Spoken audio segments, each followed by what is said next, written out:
7904. That is the daily fantasy handle we go by on such sites as Fanduel and Draftkings and Yahoo. Hopefully we take something down, or at least we min cash. Make a few American dollars tonight in the MLB DFS streets. It is a big boy slate, not messing around. 14 gamer. The only thing that's not counting, I believe, is both sites, all sites, to my knowledge, have knocked off the back half of that Kansas City doubleheader because the second game is too close to the first one. So even DK dropped it. But plenty of games, plenty of studs, plenty of hitters. We got Coors Field. This slate has everything. Started 2+ hours, taking y'all all the way up the lock. Crunch time crew comes in around 6:30 on the East Coast. You got Dave Potts. You got, I believe it's Cardi. It's STL Cards talking about his cards, presumably, because Coors Field, that's where they're at tonight. And, of course, Chief Meteorologist Kevin Roth tell you guys what's going on weather-wise. Do want to say what's up to the chat as well. Derek says this is his favorite RG combo, Chop, Kirk D's, and myself. Chop, how do you feel about that? You going to live up to that billing? I think I always do, Dean. I think I always bring the heat, man. I'm going to bring it today. All right. I mean, this is nothing new. This has been the dream team for a while now, I think. This is it. Like this is if this is their starting three. Like TJ might be watching, Andre might be watching. Who knows if they're watching? How should they feel hearing that? I mean, listen. Let's be honest, man. You think Chris Bassett's out there going, yeah, I'm part of that. I'm part of the dynamic trio with the Mets pitchers.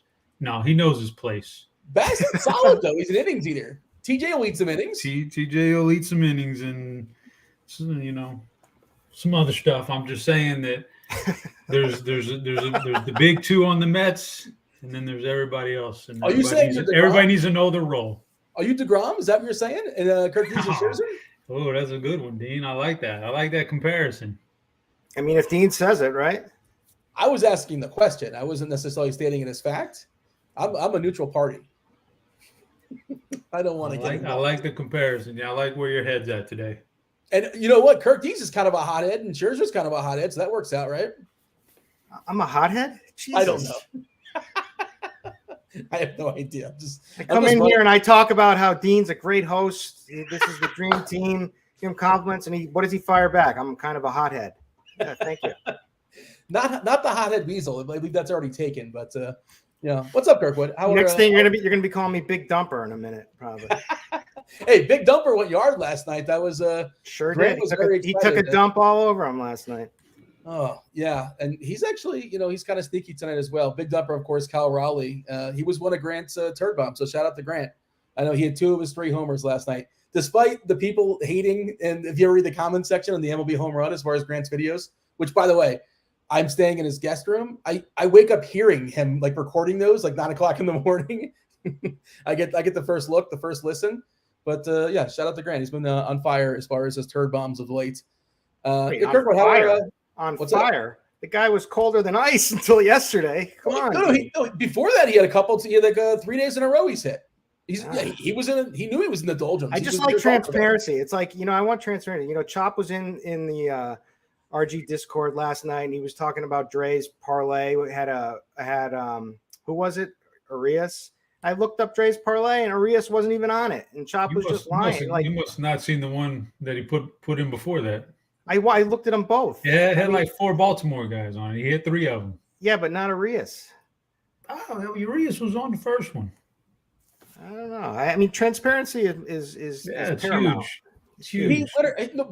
I'm here. I'm not going to be backing up Grant. He says how many units he's up and down, and he's up like 14 or 15 units or something like that. Yes, granted, he was up 30, which is outrageous, but he's still up, which is like that's good. Of course it is. It's tough to eke out a profit in this stuff. Grant's the man. I'm not saying Grant's not the man. He's the man. I'm just saying he hit a little cold patch and then and now he's back on track. It happens to the best of us, man. I've had plenty of I'm sure you've had a week or two where you just gone cold in DFS and I've had plenty of those weeks in baseball so far, at least on DraftKings. You know what that means is you're due. Tonight's the night, Kirk D's. You're going to turn it around, I think. Well, maybe. The problem is 14 game slates are never really my thing usually. I don't, I do kind of know why, but Oh, B-Shot. You know what? This is an interesting theory. B-Shot in the chat says, Kirk, you're a little bit salty about not getting the wedding invite. Is that what it is? Are you bitter about that? To who? From Grant? Well, any wedding invite. Or TJ.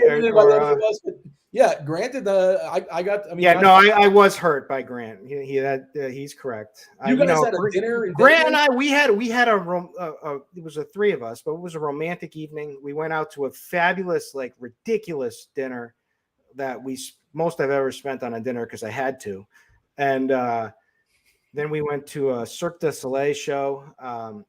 And then one? And also his fiance was with us at dinner, and and everything. We also hung out at the sports book throughout the day, and he knows he's met my fiance, several times, and so I thought for sure I'd get the invite, but no. Was this the Vegas trip? Yeah, the one you were supposed to be on, Chop. Oh, you mean the one where Kirk comes in chat and bangs a Tom Brady touchdown in overtime for his little $100. No, I had multiple thousands on this guy comes in banging a Tom Brady touchdown on the last play of the slate that wins him a little cash at the sports book. It cost me $100K, Dean. Oh no! He's banging in my face. I was in Vegas. I can't even play DFS when I'm in Vegas. I had like $5,000 on it, and he covered in overtime through the touchdown, which it was -3.5 was the spread or whatever. I would have paid you $5,000. If I knew, I apologized immediately. Okay, fair enough. You can't over cheer when the man just lost 6 figures. By the way, Kirkwood, this is a bummer. I've been chasing Vinny Linguini, the Italian nightmare. I've been chasing his homers every single slate.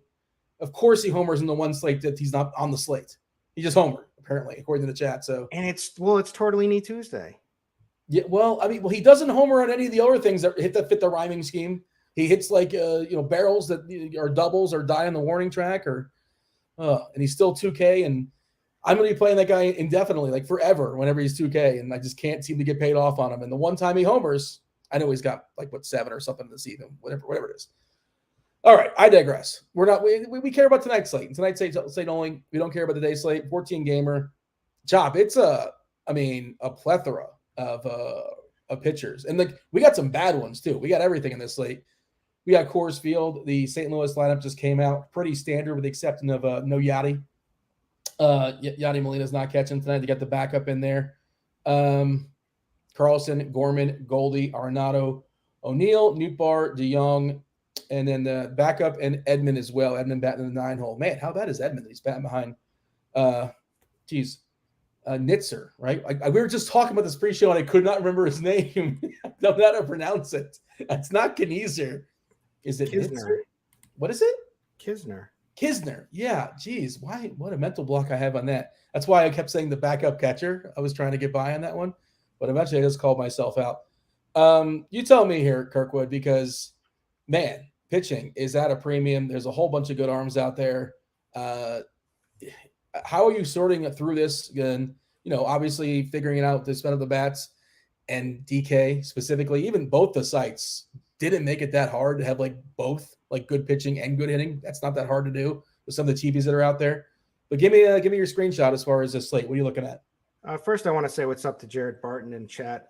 He's coming in just to pile on and just to needle, all of a sudden when saying, wow, I remember that about the Tom Brady incident, and no matter what he says, I don't really care because Chop already banned him from his college football getting a piece of that chop, right? Like that still stands. Oh, you have no idea how hardcore I'm laying the law down on that one. I mean, he's been DMing me stuff about you. I know. I don't want to stir the pot or anything, but Chop, didn't you kind of insinuate that Kirkwood might get cut off? He's got a lot of making up. He already cut me off, but you know what? The way he picks QBs, I look at that as a financial gain. You know what? It's interesting that he should say that. Why do you always get the quarterbacks to get hurt? These guys, they didn't lose any money last year, and I couldn't have run any worse. And they didn't lose any money, but they want to pile on. That's interesting. But we didn't win any money. I mean, you can't win. I mean, you're playing GPPs with 30% up top, and you're playing a guy with a team of a team of guys helping him out, it's hard to win, man. It's not easy, Kirk. I hear you. I do agree that it's not easy.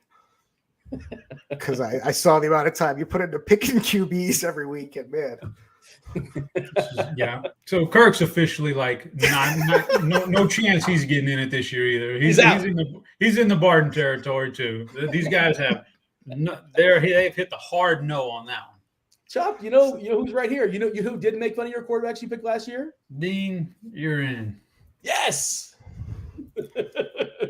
All right, this slate is bananas, like at least from pitcher, right? We've got craziness all around. We got top end guys and great matchups. We got Shohei, who's just been ridiculous, 36% K percentage on the season, playing Lip's favorite team, who Lip no longer is with us anymore. He's upset that you've been running from him, Dean. I'm not running.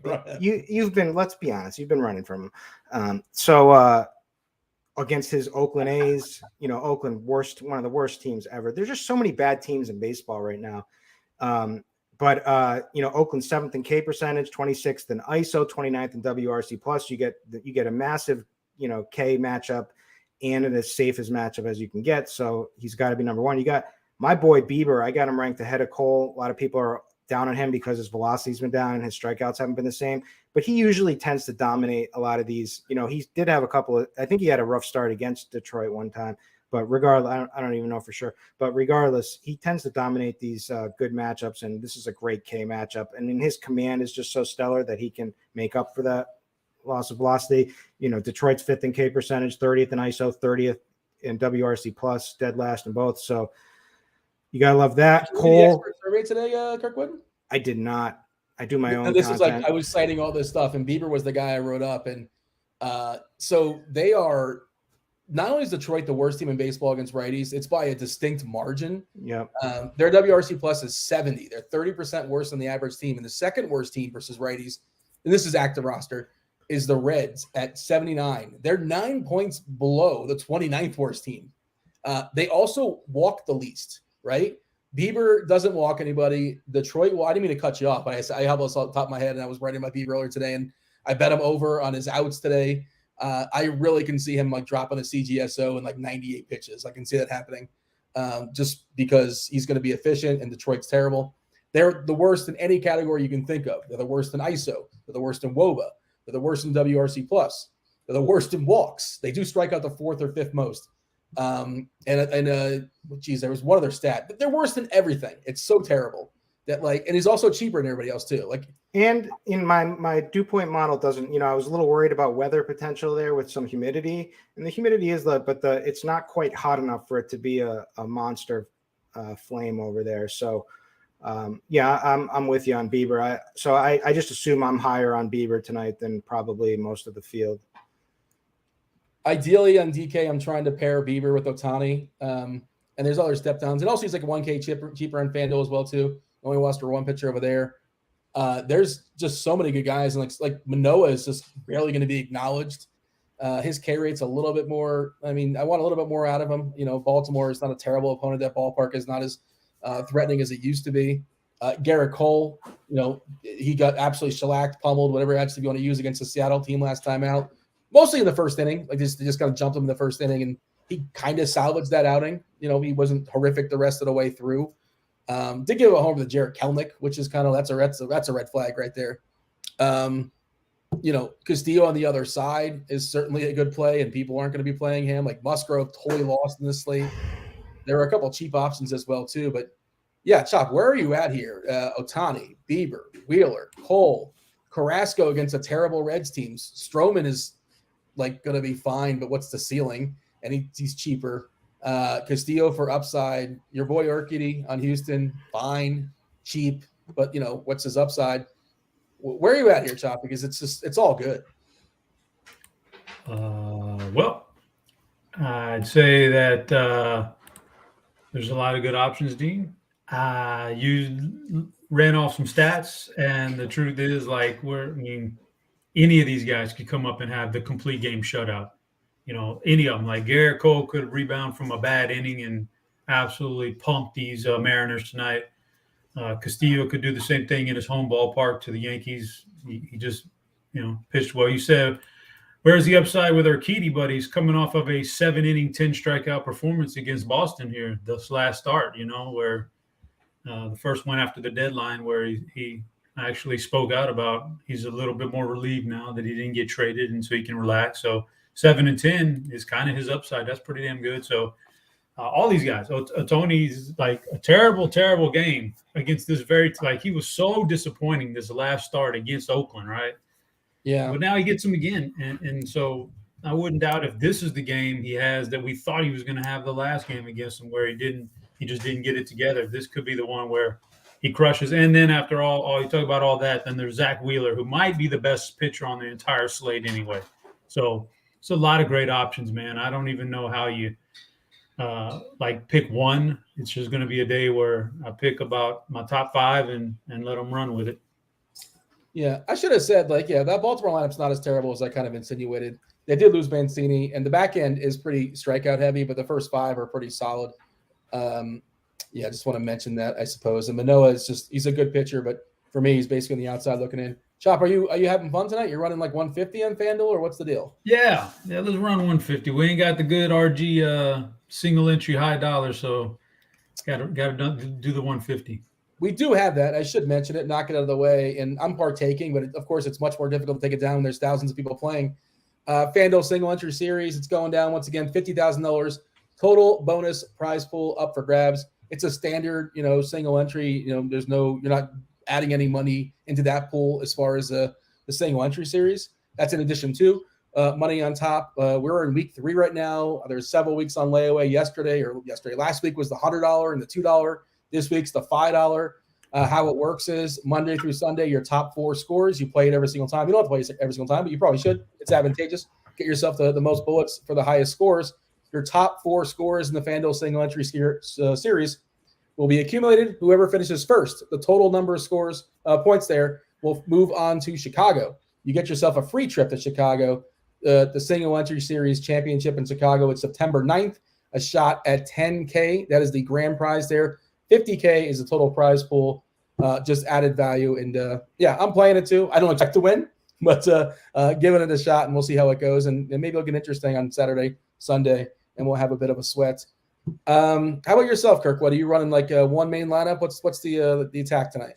It's too big of a slate for me to start getting ready for multi-enter when I do a show. I'm not as fast as Chop is. Chop has got more experience with multi-entering. So I could, but I registered a couple of contests on DK. I got my main lineup on Yahoo ready to roll, coming off a hot stretch over there. And I did enter the RotoGrinders $5 single entry. If I like my lineup, I'll start jamming it in other things, but we'll see. Kirkwood, this is I'm out of my element. I won some tickets on FanDuel. I got a couple tickets to tonight's Deuces Wild. Normally, you know me, I would never play this. $300,000 total prize pool, $222 entry fee, and it's $100K up top. So not the one. I didn't even see that one. Not the 111. No, this is FanDuel. Oh, okay. Yeah, there's a 111 on DK that's like 444, 100K up top, I believe. I think that's right, 111 or 121 or something like that. But on FanDuel, I had a couple of tickets to the Deuces Wild. Basically, my brain doesn't really work to shoot for all or nothing, which is, because I tend to play in flatter contests and single entry and 3 entry with 500 people. But it's 1,500 people, Kirkwood, right? Yep. And a third of the pot goes up top, right? So how am I supposed to handle it? How different do I have to be? Not less than you think. Okay. Just play your stacks, one stack, and then you could do double stacks, but just play one stack and then just pick the home runs around it with pitcher, and it's that easy. And then you win as long as everyone homers. Well, I mean, yeah, that's so you got to play the full first stack, and then you let the magic happen organically, as Chop likes to say. Is that what you say, Chop? Yeah, Chop. First off, you got your feel for your stacks, so you find one that you like, and then everything else, let it fall into place. And it's funny because pitcher, I'm not exactly sure because they're all sort of acceptable to different degrees, or really good to different degrees. Right now, our MLB Plate IQ projections as far as ownership has Bieber slightly above everybody else as far as ownership, which is kind of surprising, but maybe not terribly surprising after he run out those numbers. But he's not as sexy as Ohtani. Bieber at 18%, Ohtani at 17%. This is FanDuel. Wheeler, a little bit cheaper than Ohtani, a little bit more expensive than Bieber's at 11% against a terrible Miami team. Cole at 10%. I guess that's probably about right. So let me get this straight. You think Bieber is not sexy?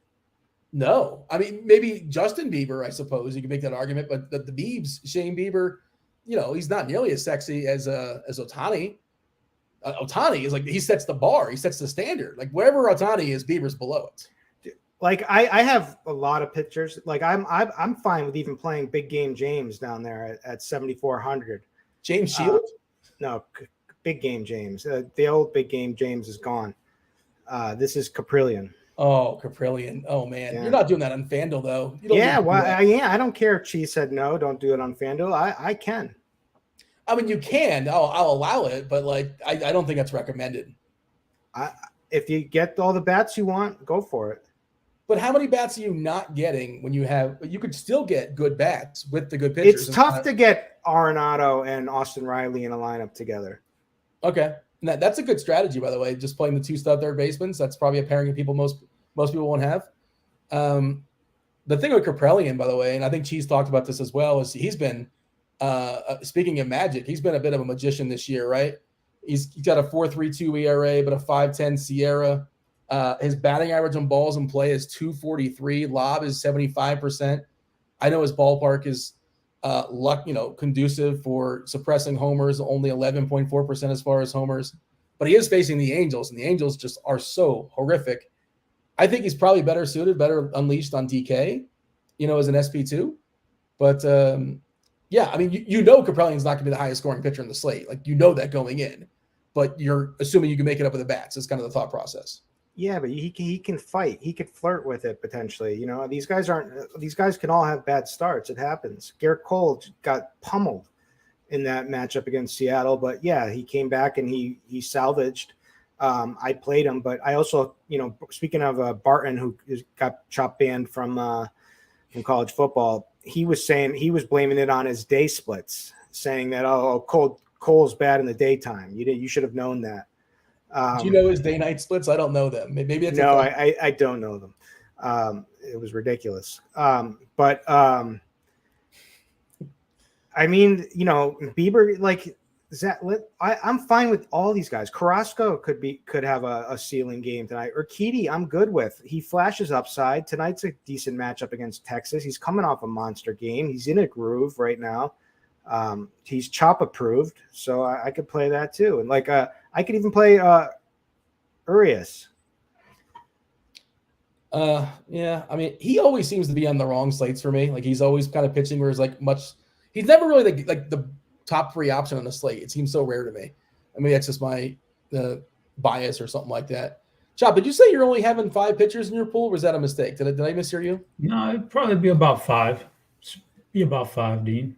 Okay, so you're not certain, but like Bieber's got to be in the pool, right? He's in the pool. Yes. Pool yeah, it's just the studs. I get the saving some money. I usually do like to do that on FanDuel, but tonight just feels like I want to narrow it down to about 5 guys and then get a little bit different at the hitter spot. That's what I want to do. But that means you're even cutting some studs out, right? Got to. Tony. Tony. Well, right? Tony. He's a stud. Tony. Right? He'll be on the list. Wheeler, guys. Huh? Wheeler's on the list. I want Wheeler. I want Shohei. I want Garrett Cole. I want Bieber. And I think my 5th one and my final one is probably, now this is the tough one, but I think Carrasco might be the one that makes the list over Castillo. So that's kind of where I'm at, Dean. I don't know, man. It feels like while I do like some cheaper, if this was a different kind of slate, yeah, maybe, man. But it feels like one of those guys, there may be like 3 of them that has bad games, but it feels like one of them is going to go off to where, wow, you got to have that guy tonight. So I just want to get the guys that could potentially like be slate breakers and make sure I have a good amount of each one of them, or have a good amount of that guy, and then I'll work with it from there. the easy way to get different on FanDuel is just watch how you stack, or if you stack at all. That's just an easy way to get different. And like, you know, Are you I setting don't stack rules tonight or no? no. My rule is not to stack, but I won't.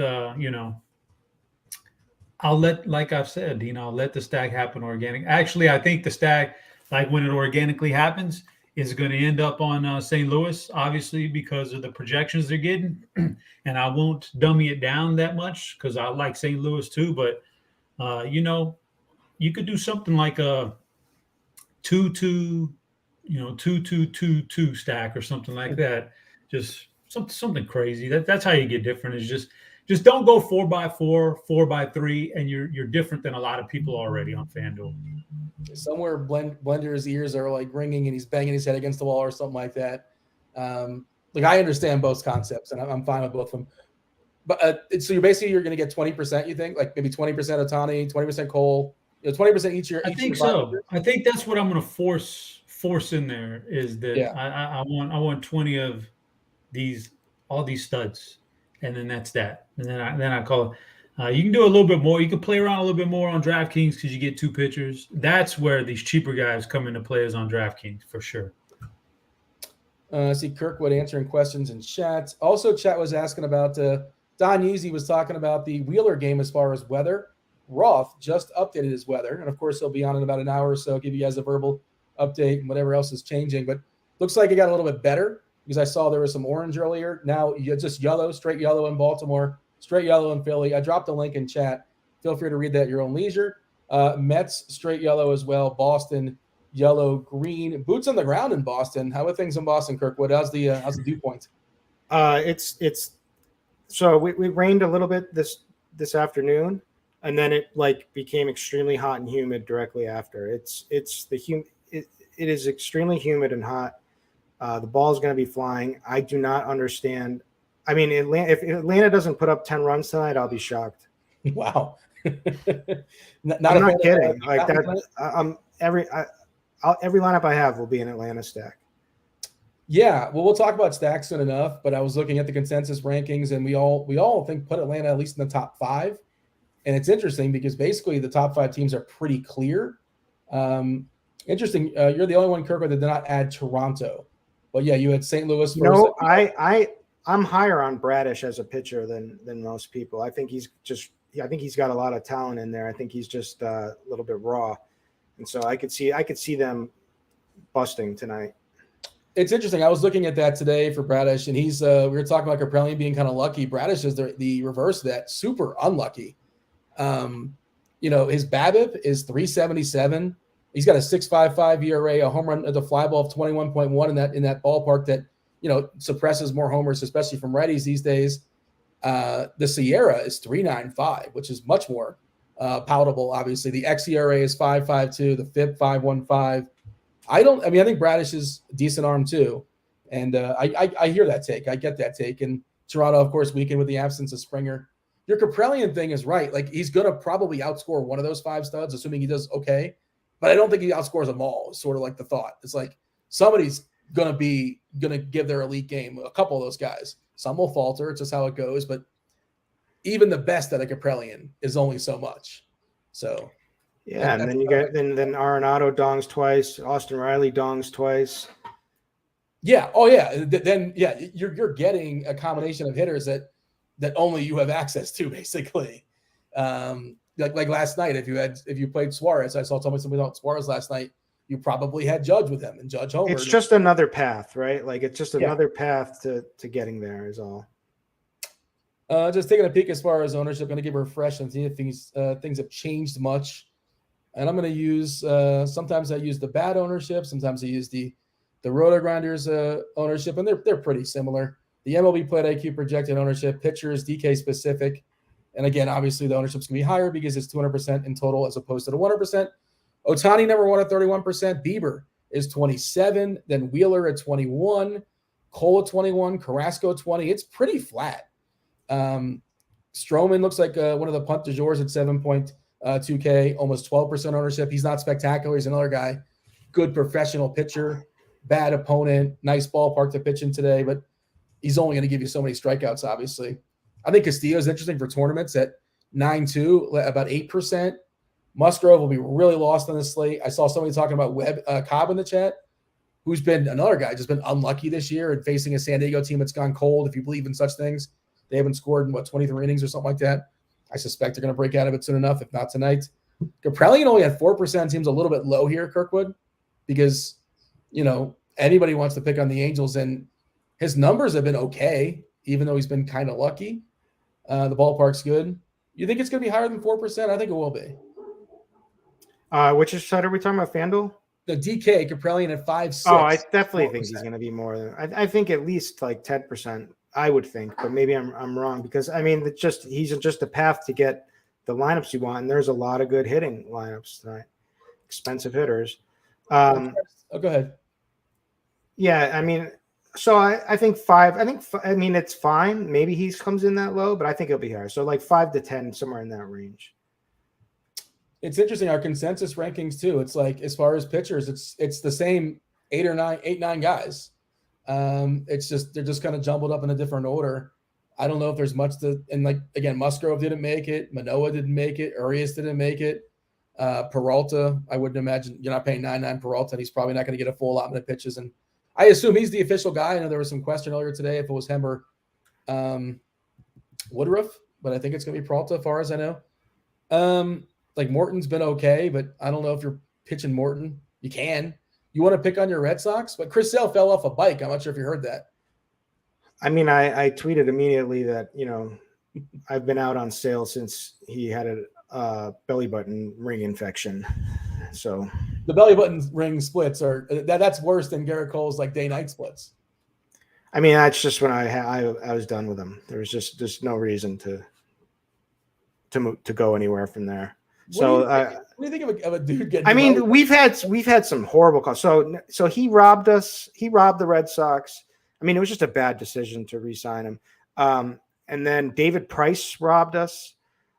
Who was the Sandoval? Remember they gave Sandoval all that money, Pablo Sandoval? They're not robbing him. They willingly, the Red Sox signed these guys. A lot of thieves coming. How about a lot of grifters? It's a lot of grifters, kind of like TJ. Yeah. They are willingly signing them. Crawford was one of the worst ones. Many years ago. I'm sure you remember that. They signed him for over $100 million as well, I believe. And he was did he have any good years in Boston? He was kind of a disaster the whole time, wasn't he? I think he was. Disaster. Let's look forward. Anybody in the chat want to throw out any pictures that we should talk about? Oh, you know what, Chop? This is a good question. Hoosiers hang banners. You were pumping up Prey last time you were on the show. You said you were going to watch it, and I did not see it, but I've seen a lot of people. It's getting a lot of buzz. People are very excited about it. They said it was phenomenal, especially for like I don't want to say a made-for-TV movie, but like it's one of those movies that probably could have been in the theater. It was theater worthy, but yeah, Chop, what do you got as far as Prey? Did it hold up to the hype? Yeah, it was good. It was solid. It was entertaining. It's not if you like that genre, then you're good with it, and if you don't, then probably not for you. But I thought it was pretty good, Dean. I thought it was it was not a waste of my 90 minutes. It was solid. Yeah, but I'm staying here at Grant's, and we watch. You're still there? Yeah, I'm still here betting some sports, having a good time, and yeah, I don't know how much longer I'll be here, but just got to play it by ear. But so Grant. So wait. So you, Dean, let's get this straight. So you went out there for the wedding. Yeah. Were you always planning on staying this long? No. It was sort of like playing it by ear. And then he was like, "Hey, I need someone to watch my dog," and you're like, "I'll watch your dog and hang out." I was planning on watching the dog, and he's like, "Look, stay as long as you like. Worst case scenario, you can drop the dog off here if you have to go, yada yada."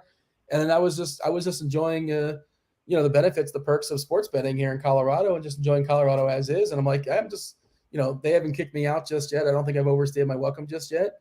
It's funny, Mangone did something like this too. What did he do? Well, I know he's out. He Big T texted me. He's like, this kid won't leave. He said or something. Whoa.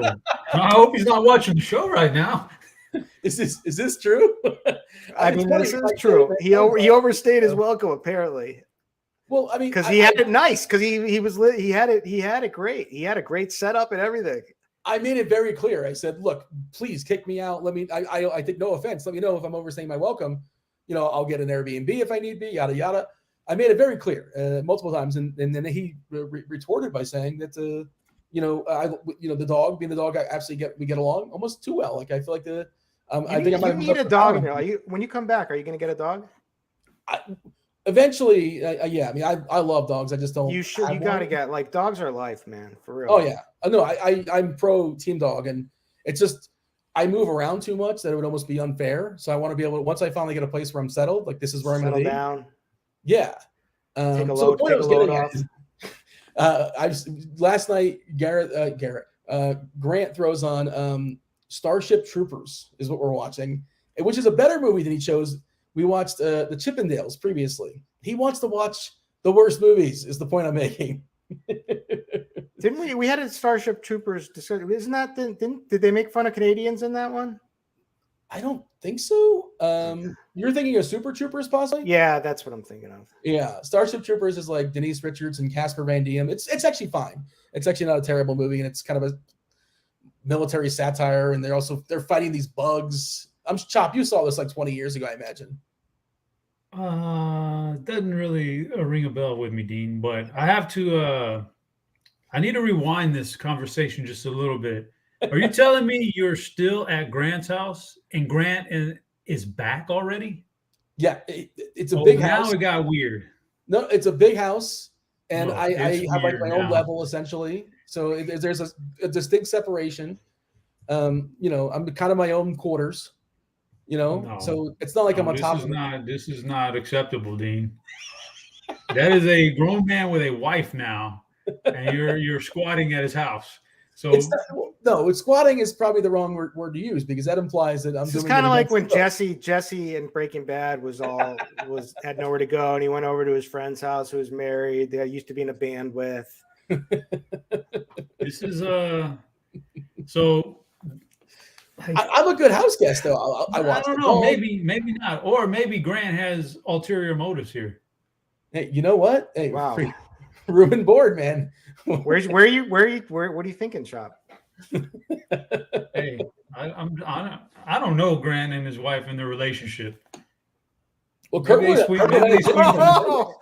in their relationship. Maybe they swing for the fences. I don't know. So you think they're bringing a cleanup hitter in? Is that what you're saying? Something's happening here, because I don't know. Could this be to pinch hit for Grant? Oh no, just to be on the team, the same team. Everyone's on the same team. Yeah, just a big locker room celebration with everybody involved. Slapping towels. Yeah.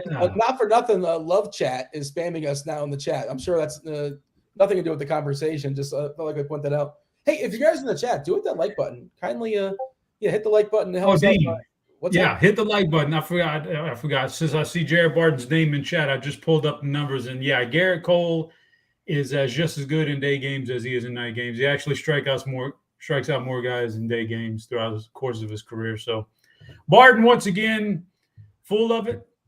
Basically, this guy has already told me multiple times today in our secret chat that he's been out by the pool catching tans and grilling up tube steaks. So he's like not even thinking about baseball. All he does is plug in the projection. So don't take his name. Just don't take his word for it. He's saying New York specific day games. Now he wants day games at home. Oh, okay. Yeah, makes sense.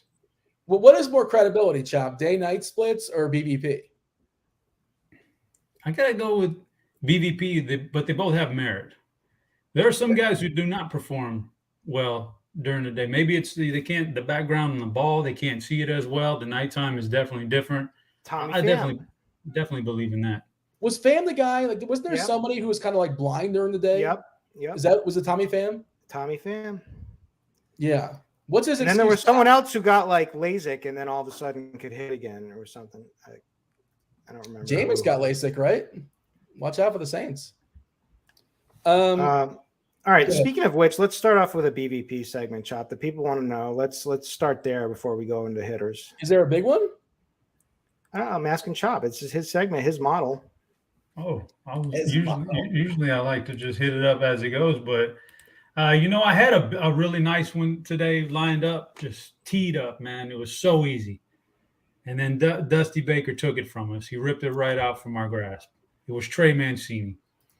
He's benched again? What? He's Why benched. would you trade for this guy? Dusty just doesn't know what he's doing, man. But Trey was there. He had it. He was all over Martin Perez. Now we can't use it.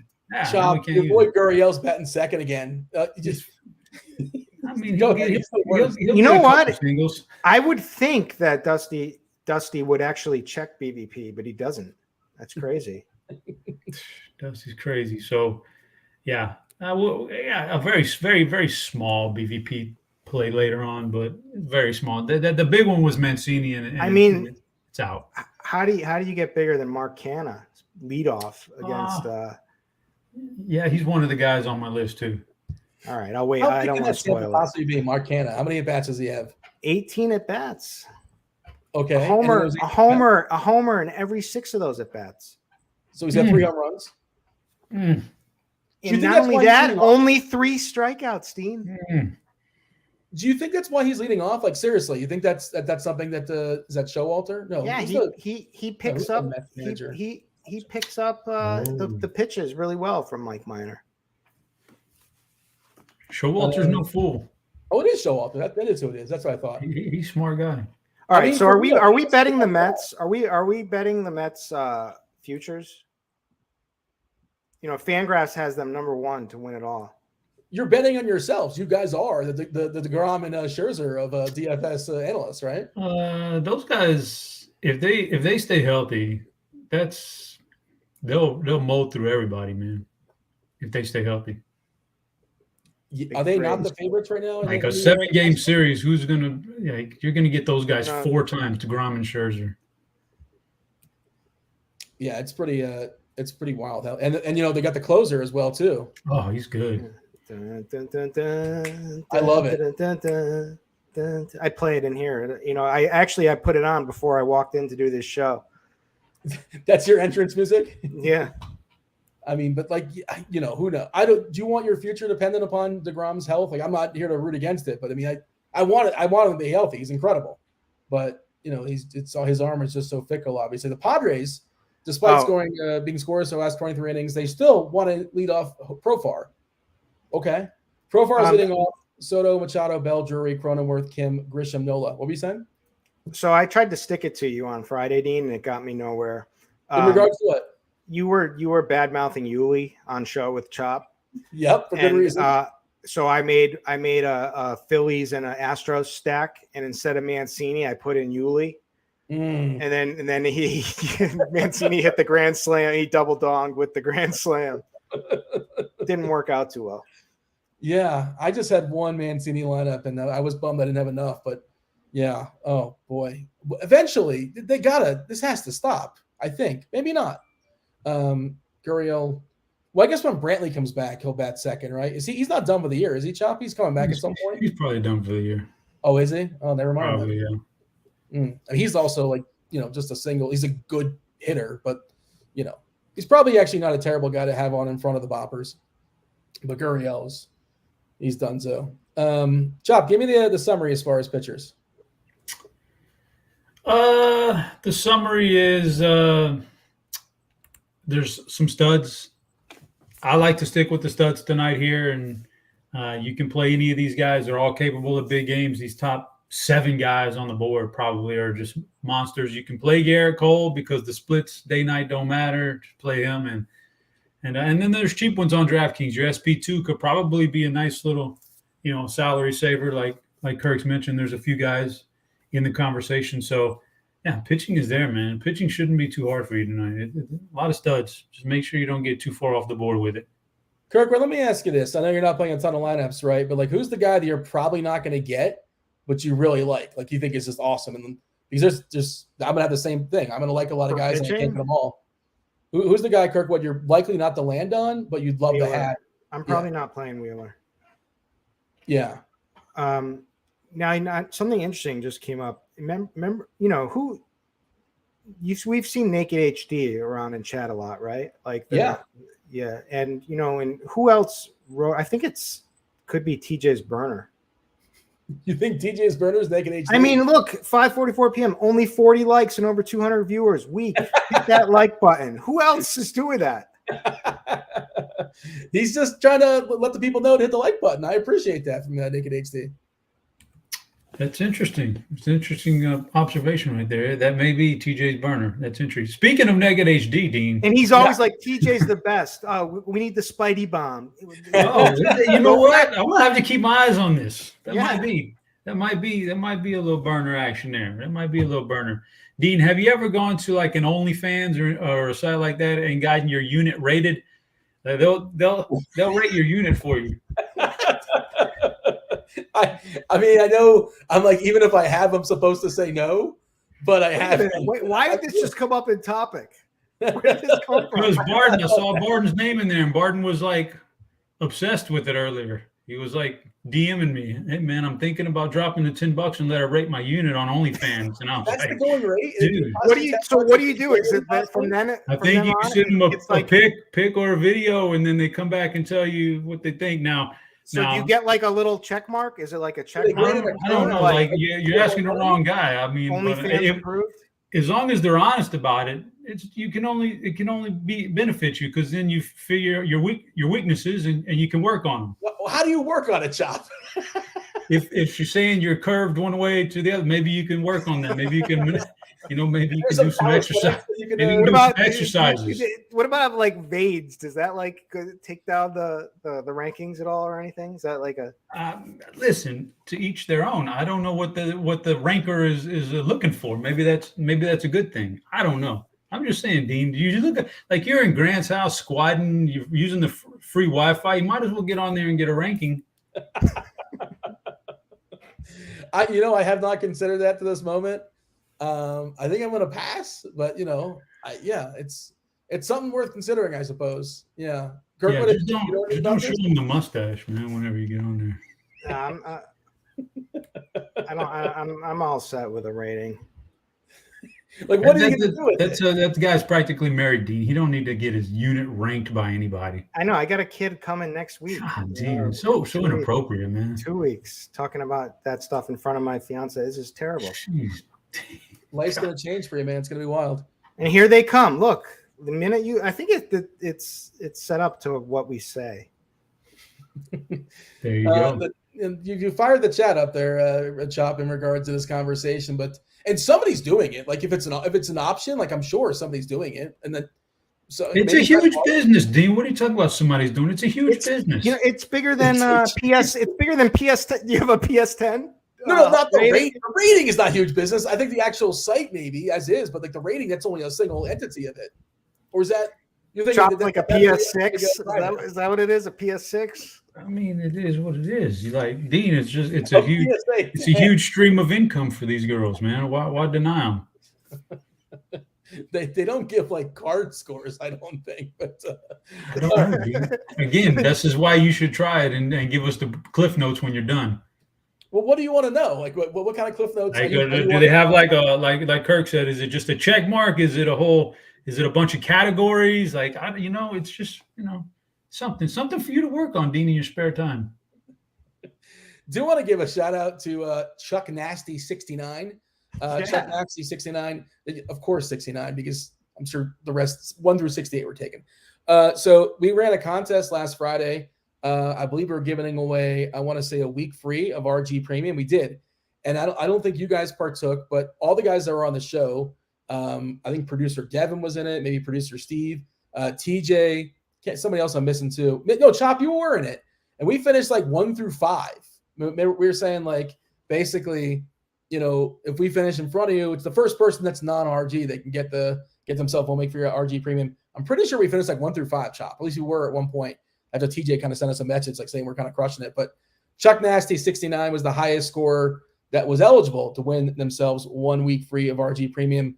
So reach out to RG, reach out to Devin, reach out to myself, reach out to somebody and let us know so we can get you that 1 week free of RG Premium, finishing first amongst the non-employees there. We got anything else as far as pitchers? We talking hitters? What do you have, Curtis? Anything else for pitchers? No. So for me, it's Shohei, Bieber, Cole, Wheeler, Carrasco, and Urquidy and Caprillion. Does anybody in chat want to fess up in the whatever Chop as far as getting the unit ranked? I'm sure there's several hundred people in chat. Unfortunately, the guy that is most likely the one who has taken part in that is you drove away last week by not letting him play you heads up by running from him. So first of all, I'm not running from him. It's the Beat Me Ding contest, right? You hand selected Herbert Good a few weeks ago. You said, this is my guy. I'm going to prop him up. You bet on him. And so you basically said, Eric, you can't play this week. It's going to be Herbert Good. Gave Herbert a shot. He gave his best effort. Actually, we both gave terrible efforts. My effort was slightly better. So we're still undefeated, by the way. I didn't update that. Herb let me down big time. But, and then I thought I was going to, so didn't I was Herb the Martingale? Herb was the Martingale. You're 0-2 right now, and you did not bet on. I thought I was going to get another chance to put my horse in, because now we're getting into like scary territory. When martingaling can get out of hand really quick. You want a martingale on Eric, by all means. Again, the point is, like, you can't just say I'll call me out and that's that. Like I can't. I have to let everybody have a chance. And then the previous week, the last week, Tim, he actually gave a video submission, and it was good. Unfortunately, we tried to play it in the show and we had volume issues, but it was on the Twitter. It was actually really, really good. It was really solid. He put some effort into it as opposed to just not like pouting. He was clever with it, which I appreciate. Did you see Lip on Twitter going crazy? Like, I saw some of it. I'm not sure if I was involved. You know what I love when he's like, I don't need a video. The resume speaks for itself. Like, yes, I did see that. He was very angry. Like, again, like, I can't just like, here you go. You get a free pass, and I want to open up to everybody. I want everybody to participate. So hopefully next time we have a video submission, we'll be playing on the show. But if nothing else, we had it in the Twitter, and I didn't update it, but I am 4-0. We'll be running that back at some point. We're running back this week. We'll do it again. Maybe Eric will be selected. Probably not. I don't know. We'll see how creative he is or is not. But we want to give somebody a chance to take me down. And you know what we're going to do, Kirkwood? We had a month free of RotoGrinders Premium, all the goods, everything, all the bells, all the whistles, everything exception of NASCAR. And, of course, NFL will be included in that as well. Preseason also going down right now. I should mention that. Sean Newsham, his preseason stuff is available. PSU fans, too. I saw he binked right out the gate in showdown season. You want to get involved in that. You guys are playing NFL preseason.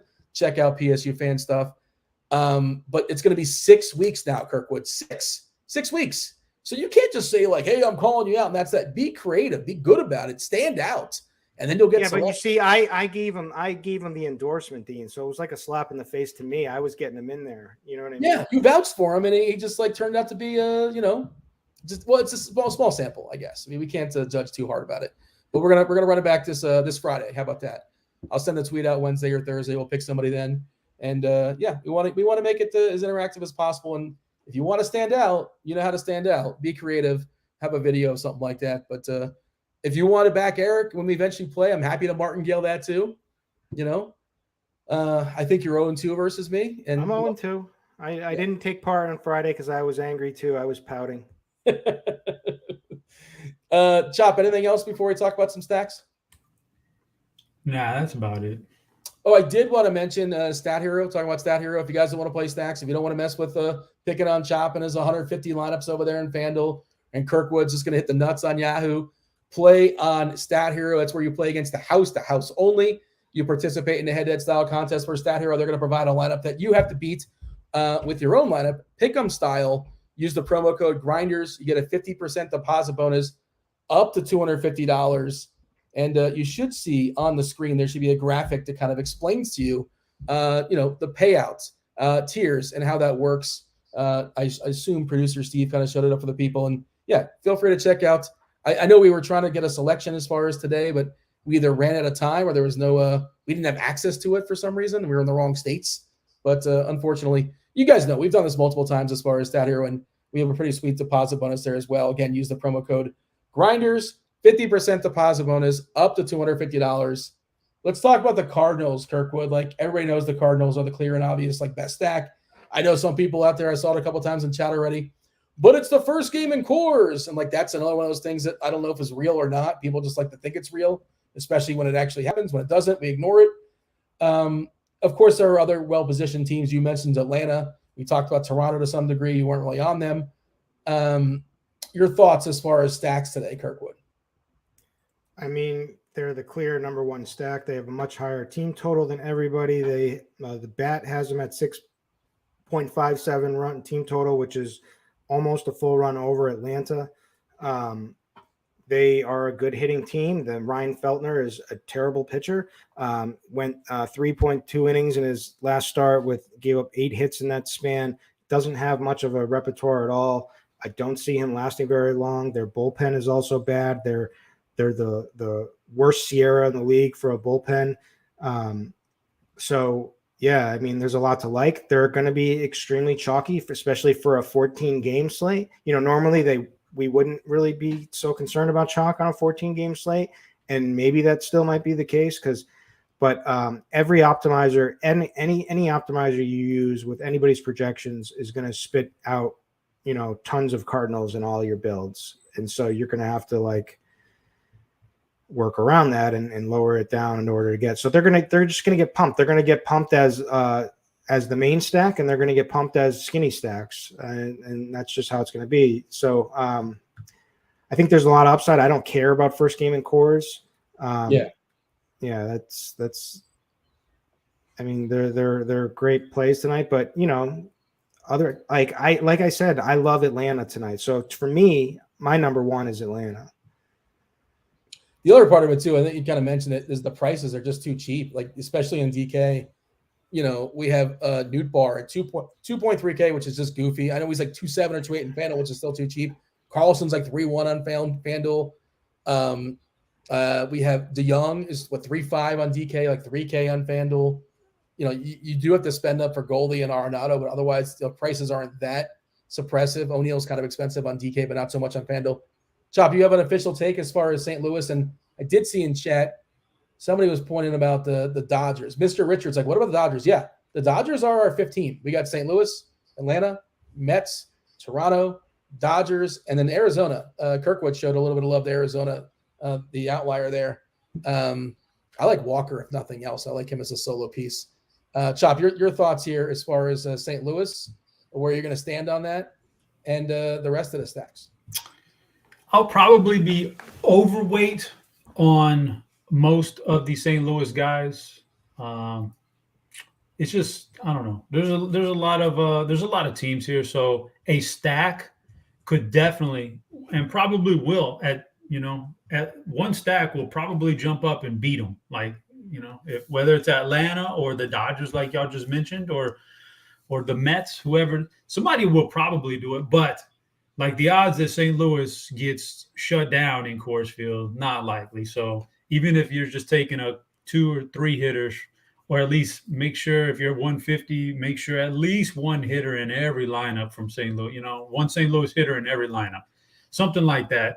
They're not going to get shut down. There's going to be several, or at least a couple of those guys are going to do really well. It just, such an advantage playing in Coors Field against a bad pitcher and a bad bullpen, so on and so forth. So, however you want to get different, you do it, but I don't think you get different by just straight up fading them. You could maybe hit the absolute 2 stack nuts outside of St. Louis. You could go Atlanta and I don't know, Philly, Atlanta and Philly, and just crush it, man. And they each put up huge, but that's more of a needle in the haystack than trying to one off a great hitter from the St. Louis lineup or something like that. You know what I mean? So, yeah, I'll be overweight on St. Louis in general. Maybe not on St. Louis stacks, 4-man stacks or 5-man stacks on DraftKings, but I'll be overweight on the individual players, most of them. I think my burner in chat, Cheyenne's going off talking about why Yuli is hitting number 2. That's what I'm talking about. There you go. I'm not alone on that one. By the way, the Mets, I think, are an interesting stack, and they're not going to be not unowned, but they kind of sort of somewhat disappointed yesterday. They were a Lindor homer away from changing that to some degree, which was basically over the fence where he was robbed. But facing Mike Minor, who gives up 51% fly balls and 2.54 homers per 9, so it's not even like a crazy homer to fly ball rate, 17.4%. Now, I know half of those games are in Cincinnati, and New York's not a great ballpark to hit homers, but it's also good hitting weather there in New York. I'm happy to go back to the Mets. I just want to make sure that we highlight them before we go around the horn, give our favorite plays position by position. I'll let you handle it, Kirkwood, as far as catchers. Go ahead, Chop. 1 second, real quick before we get into position. Hoosiers hang banners. He asked a question to Kirk in chat. It says, do you like Nelson Cruz at $9 on Yahoo? Now, I can't answer that per se, but I can tell you that Nelson Cruz does have some immaculate BVP. But I just and he hasn't changed in the last 20 years. Yeah, I don't think I'm going to go with it because he is on the downside. That's where the BVP kind of gets a little gray area. You have to make those decisions for yourself. But I'll let Kirk answer that. Yeah, I already did answer that in chat because I like to keep up on chat while we're doing the show. I multitask for everybody in there. So I already said that he's fine, but I prefer right now. I have CJ Cron for just $3 more. The Cruz is 42 now. Cruz is older than Chop, is what Barton said. Is that true? I mean, Barton's just asking for it, isn't he, Chop? I'm glad to see Barton has put down the tube steak and got back to his computer so he could join the chat, man. Give me the catchers you like here, Kirkwood. I mean, he's bordering on Zaz level right now. It's obnoxious. Yeah. Is Barton from this mysterious chat that Kirkies may or may not have strayed from? I don't know those things. Yes, he's in from the chat. He's also at the1324 on Twitter. Okay. So yeah, let's see. He's a known troll. You probably have him blocked, if I had to guess, but I have less than 10 people blocked. Okay, you got to do something. You got to be a real jerk to get a block out of me. Bobby Gomes is here. Look at this. They're all out tonight. At 1, 2, 3, 4. What was the number? It's like the one. Code? What is V? You got to spell V1, and then 3, 2, 4. Oh no, I don't block him. No. He's not blocked. I'm following him. I didn't know that. Oh wow, you follow him. Well, watch out, Dean. Be careful, because full disclosure, he's DM'd me multiple times with pics asking me to rate him in his unit, and I was like, you know what else he does? I don't do that, dude. So be careful, Dean. You know what else he does? He's a big guy who loves to release DMs. He's a big DM releaser. Okay, all right. Well, fair warning. So don't DM him. Anyway, what did you ask? What was the question? Catchers. You like catchers tonight? In particular, catchers, anybody? Who cares? Who cares? It's Contreras. You know, a number one for me. The Braves Contreras. You can go Wilson Contreras. You can go Alejandro Kirk. I mean, any of these. I was hoping Yachty would be in there, but it's not because you could do a lot with your lineups. Real Muto is no one's going to play, and Braxton Garrett's pretty good, but I mean, 5,700, that's rough, tough to get there, but that you got to think he's going to be extremely low owned. I don't know. Let's hear what Chop has. For me, I'm just all about William Contreras. By the way, Barton reminds me, during the time of lockdown, we did play NHL online, like the PS, the PlayStation. But we had a day or two where we played some hockey. There you go. I have not blocked a single person. Oh, I have blocked this one person on Twitter. I think I don't. I haven't blocked a single person. I don't think. I think I have like 9 or 10. Like I looked at it once, and I can't remember the last time I blocked somebody. For the most part, 99% of people aren't jerks, but and if you are, somebody else, every once in a while, somebody will just kind of like just be excessive about it. It's like, all right, this is enough. Like, I don't need this in my life. Chop, how many people you have blocked? 0. It's really easy just to not even open the app if it's that much of a hassle to where people are that bad. Just don't do it. Just take a break for a while. Or you can just mute them. Yeah. And they're just yelling into like the vortex. Yeah. So no blocks, man. But if a guy's getting on your nerves, just Big Show Brandon. Not to cut us. Big Show Brandon is amazing at hockey. He wrecked me. BSB. Really, you guys know picks the pony. He's one of the best pony handicappers in the game. That's my understanding. Yeah, we played hockey and he destroyed. I thought I was good until I played against him, and I'm like, whoa, I suck.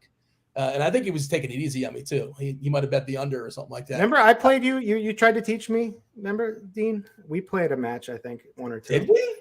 Yeah, it was horrendous. It was like you were trying to teach me. It was like my first time playing. Yeah. Yeah, that's right. It's probably one of my favorite sports games to play. I enjoy the hockey. Chop, what do you have as far as catchers? Anything to add? Just for me, it's if you got the money to spend, Rio Muto is the guy. And if you're looking to absolutely punt on DraftKings, it'd be Austin Hedges for me. Let's talk about first, Chop. First, there's a lot of options there. Obviously, I'm pulling up our consensus rankings, and I talked about Walker. Walker's pretty cheap. He's much easier to make work on DK and FanDuel. Hoskins has a pretty good price, but I kind of like Garrett a little bit, so I'm less likely to get to him. I have him lower owned than everybody else, or lower projected than everybody else. Love Vladdy as always. I think Alonso is my favorite tournament play. One of the best tournament plays in the slate. Goldie, if you have the money, that's tough to get to. Who are you prioritizing, Chop? There's just a lot of good options, obviously.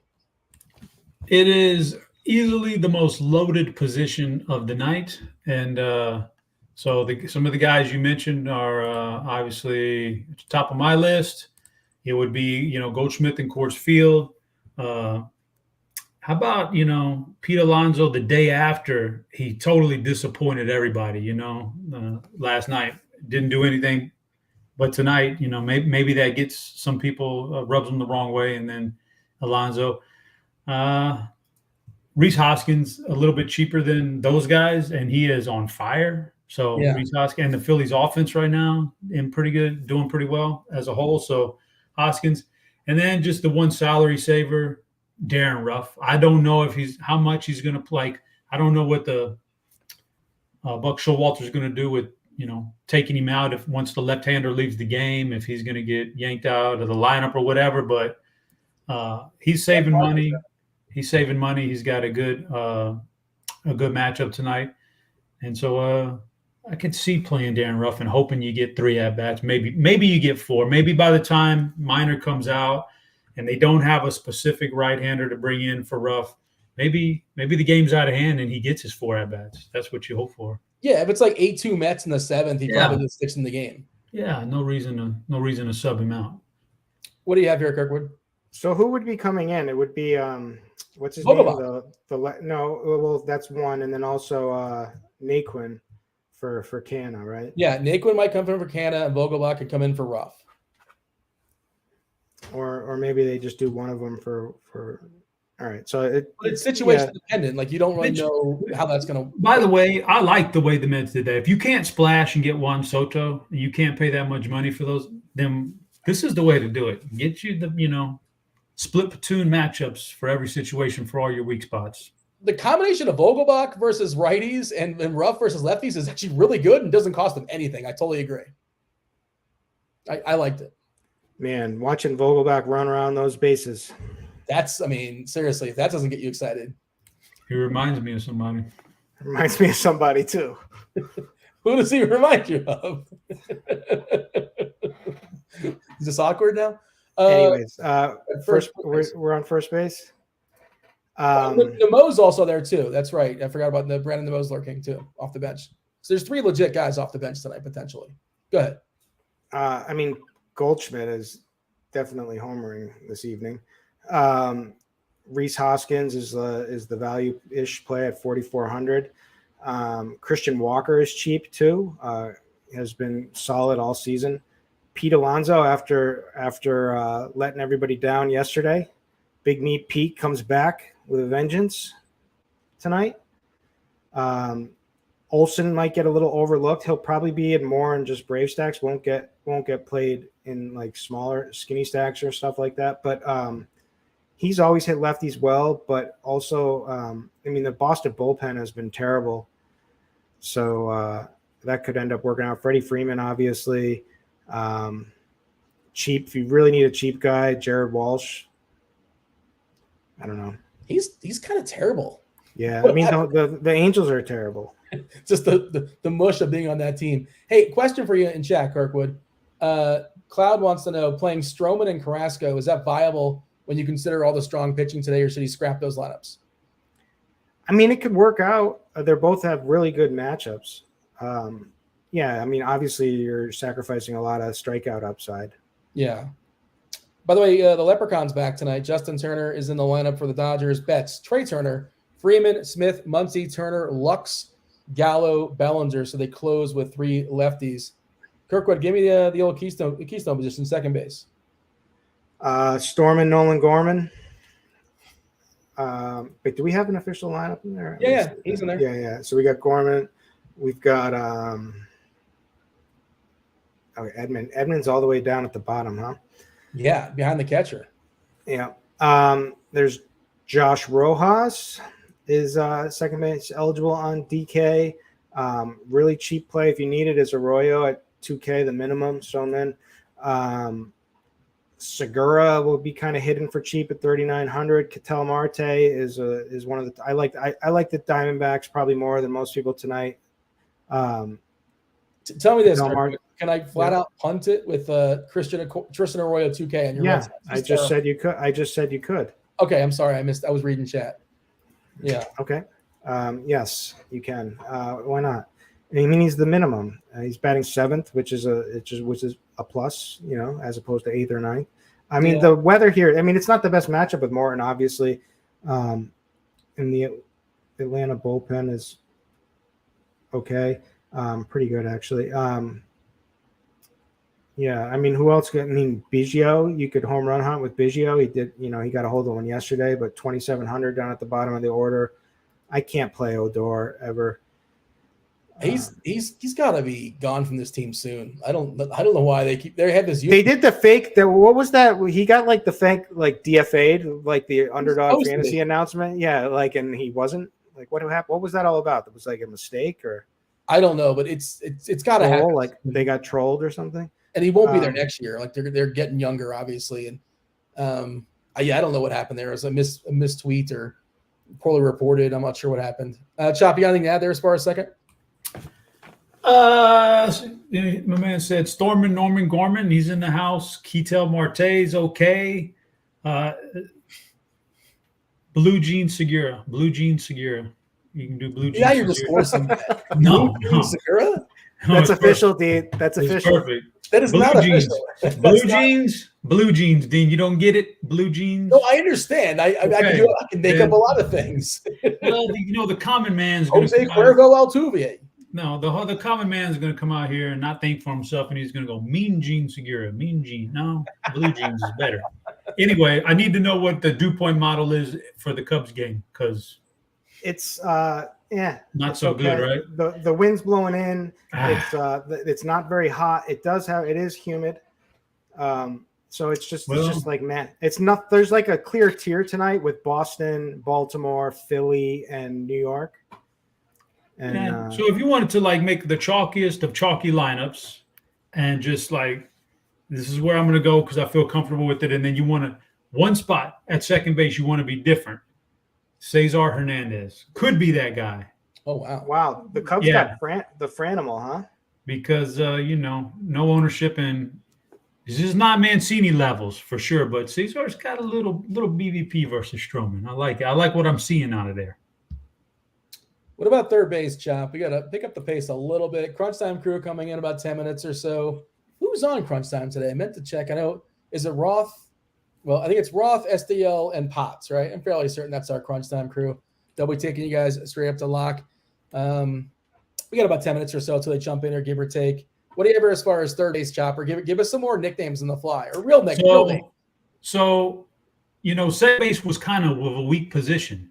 That's where I think you could punt and be totally different and then come back with the chalk, and the chalk being third base, just the power, Arenado, Riley, Jose Ramirez. I'm not straying too far away from those three guys. Arenado, Riley, and Jose Ramirez. Who's your favorite amongst those three, or you're just going to chop them up? I can't pick a favorite. Those guys are all in such great spots, all each and every. Can you, no offense, Arenado's great. And he's in Coors, and Jose Ramirez, everybody loves him. But Austin Riley is statistically awesome, probably offensively better than all of them. But, so they're all three completely toss-up. Yeah, and Chapman, I think, is fine as well. Cheese number 1 ranked today, and then he gets the 4 spot in the lineup. Who's this? Cheese ranked Chapman number 1 today. Really? Okay. Yeah. I got him. And it's interesting, and that was before he was batting cleanup. That's because they're without Springer. Is somebody else not playing for Toronto? That's super obvious. Well, Chapman's been pretty hot lately. He's been mashing lately. Yeah. But So does that mean Cheese believes in hot streaks? Oh, well, you can ask him. He'll be on in about 10 minutes or so. We'll see what he has to say. Gurriel's leading off today. They can't figure out their leadoff spot there in Toronto. They kind of throw him in there on occasion. They threw up Merrifield a couple times. Yeah, Teoscar is out. He's the guy I had highlighted, but he's out. So yeah, okay. Which I liked him a good bit. Cross him off the list. Did you give your take, Kirkwood, as far as third base? No, I like the power guys that chopped. I mean, I love Arenado. I love Austin Riley. I want those guys everywhere. Jose Ramirez, I probably will have on Yahoo. Devers is will be popular on Yahoo too, but like for $1 more, you can get up to Jose and a better matchup. Then if you really need to get down a little bit, Bohm, I like batting third in Philly. I like the weather there. I think Braxton Garrett's pretty good, but give him the platoon. Obviously, there's a chance for him to homer or put up a good game. Let's see. Let me just check one thing. I mean, Montero on the Rockies. Yes. It's 2.5K.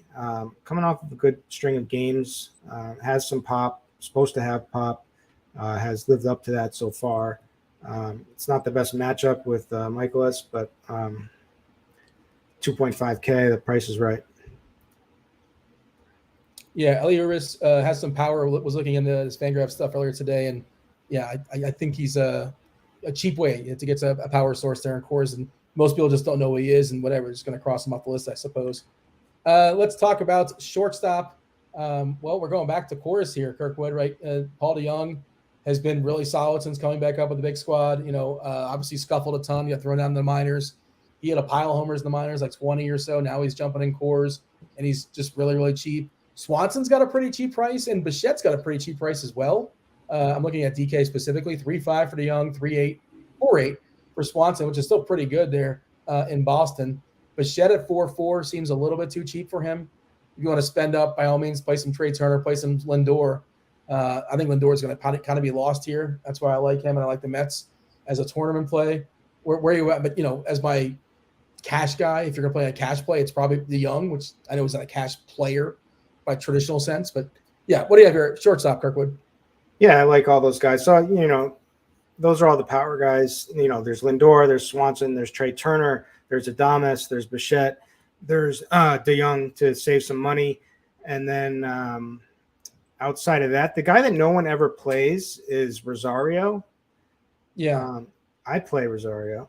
And I like Rosario in this matchup tonight. So he's a guy that he's just priced kind of too high, and he shouldn't be in that tier. But he hits lefties very well. His numbers this season are pretty good. 208 ISO, 350 WOBA, low strikeouts. So I like him more and more. Chop, jump in here. Yeah, just basically the same names. Dansby, Swanson, fantastic. DeJong in Coors Field. I was super, super high on Rosario. And, Lindor. It's just the same names, basically. I don't have anybody too far off the radar. What do you have in the outfield, Chop? It's going to be dominated. Well, DK specifically, Nootbaar is the clear and obvious punt play, right? But, baseball things can happen, and the ownership might get out of hand. He's 2.3K there. Carlson, leading off on the road, well-positioned with those 5 ABs. O'Neill's got plenty of power. Doesn't need Coors, but he'll take it. Sure, why not? Acuna just seems a little bit too cheap. I know he's not been the same guy necessarily of late, but 5.1 on DK seems too cheap. In Boston, we're talking about 10 potential runs there, according to Kirkwood. And on Fanduel, I want to say he's 3.8. Ozuna looks like a pretty cheap option. Castellanos is still pretty cheap on Fanduel, pretty cheap on DK as well.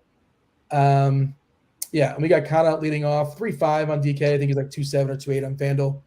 Are those guys do it for you? Anybody sort of stand out for you, or you're just getting a whole bunch of there's a lot of options, 14 games. What do you want to feature, Chop? Well, obviously Coors Field takes precedence. So the Coors Field guys are fantastic. But after that, I'm actually hunting these left-handed pitchers with the platoon split, because Castellanos and Ozuna, Starling Marte for the Mets. In fact, the Mets outfield, we know Marte is going to get all the at-bats. Hopefully Canha and Ruff get there too. So I like all those guys, facing left-handers tonight. And after that, you can play anybody, but those are the guys standing out. Coors Field, and then all those nice split platoons versus left-handers. Hey, Kirkwood, Derek's got a question. DK tournaments, this is a 10,000 person tournament. You want to win a tournament with 10,000 entries. What stacks do you like? So, like, again, how different do you have to be? How different do you want to be as far as stacks when you were trying to take down a contest that size? Just be cognizant of the overall lineup. Maybe play like a different, lineup position guy than you normally wouldn't play on a team that you like Money Mike Harris, batting in the 9-hole over there, doing a little wraparound stack Atlanta, and then kind of not taking the cards with it, like take somebody else, like could be take a couple of Cleveland guys, could be take some Philly guys, take some Colorado guys, something like that. I think it's a slate where you can be different and still have good plays, like what you're talking about. Like you can play. There are like Mets that are going to go unowned or lower owned, right? There's just so many, and there's only so much percentage points to go around. You just get pieces of the Mets, pieces of the Braves, pieces of Arizona that are just going to kind of, and there's just, I don't think I have to force Nationals in my lineup. That's kind of the point I'm making, to be different. Do you agree with that? And the Cubs could go off. I wish the ballpark was a little better today weather-wise, but but don't worry about that.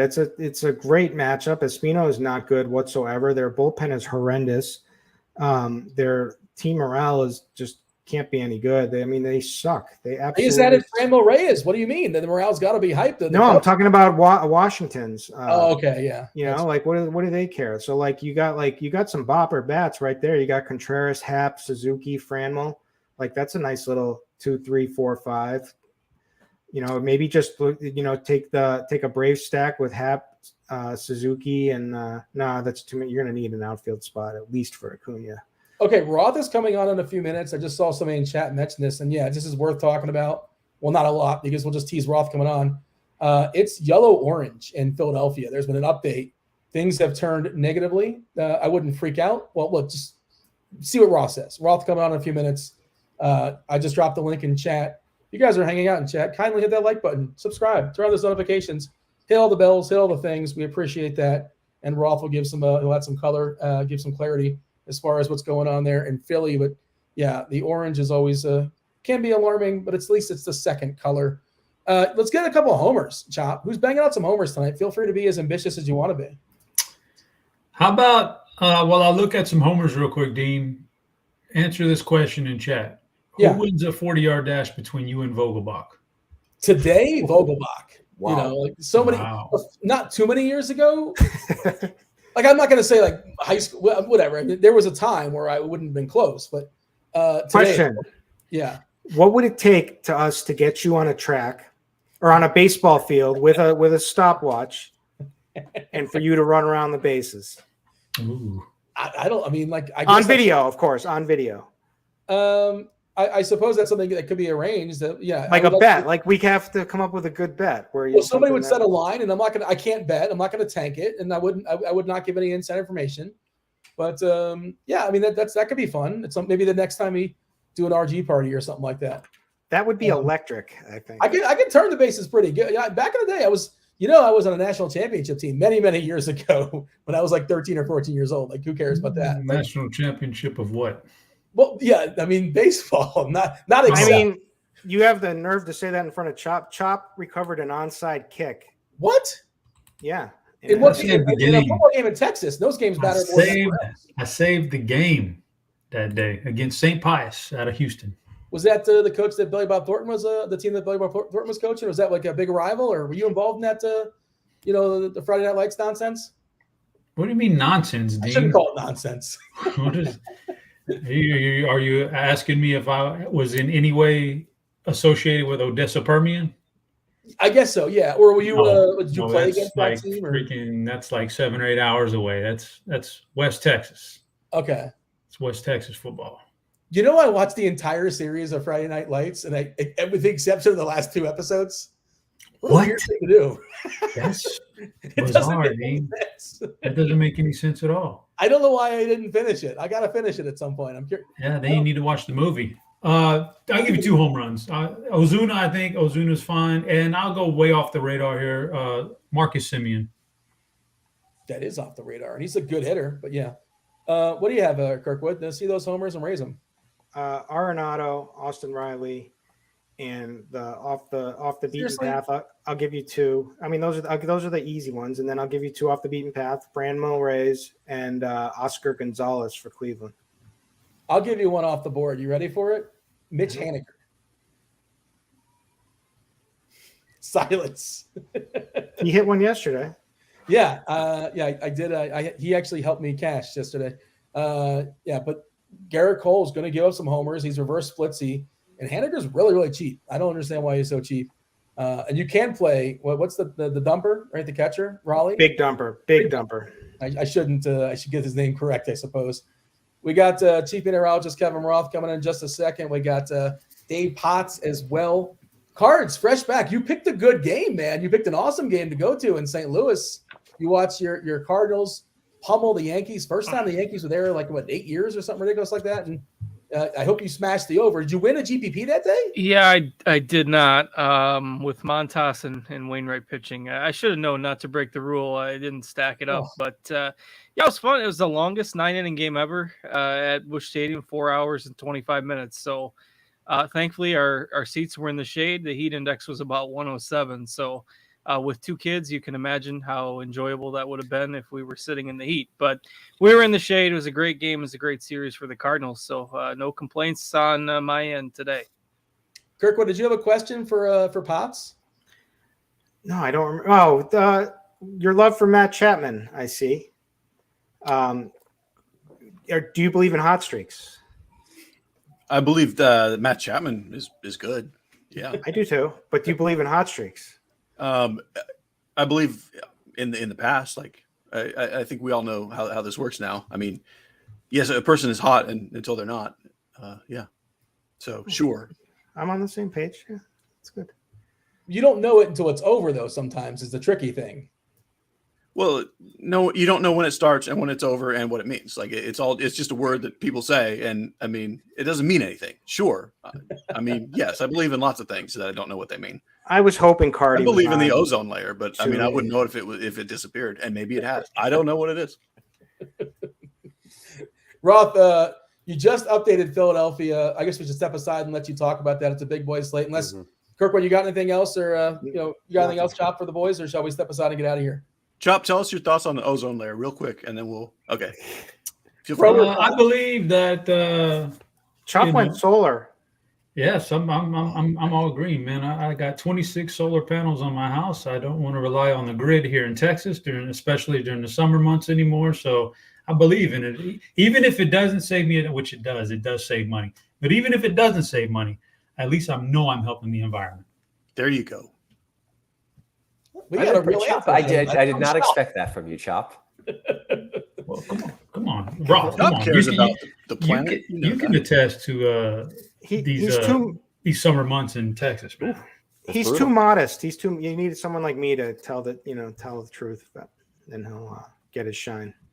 Let's fire up the FanDuel sponsor Crunch Time. Myself, Kirkwood, Chop. We do appreciate y'all watching the first hour and a half. Please hit that like button. Stick around. They're gonna take you all the way up the lock and possibly beyond.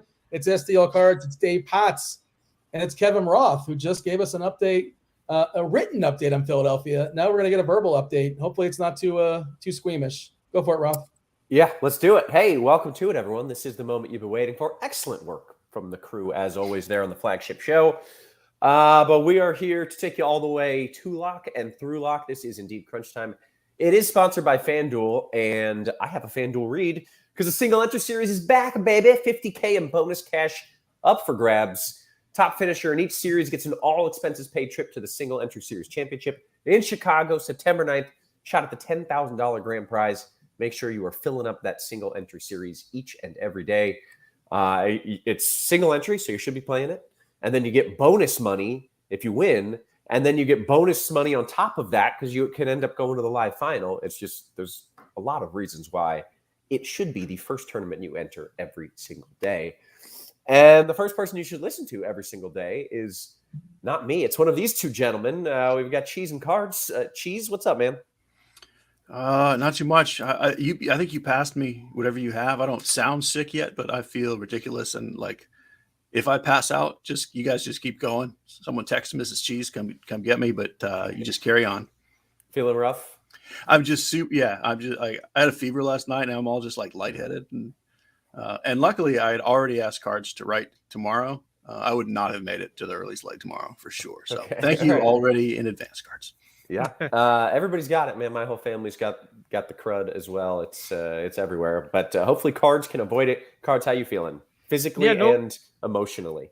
No crud here. The Cardinals have won 7 in a row, and she's picked up the slack and wrote the article for me Sunday so I could go watch the game. So happy to return the favor tomorrow and write up the split slate Wednesday. So we'll hope that tomorrow goes well. We got to get through tonight first, though, and this is a bit of a doozy of a slate here tonight. Lots of stuff to get to, lots of stuff to talk about, lots of weather to talk about too. So we should dig in. Okay, let's do it. I will start with Philly. They're going to late start.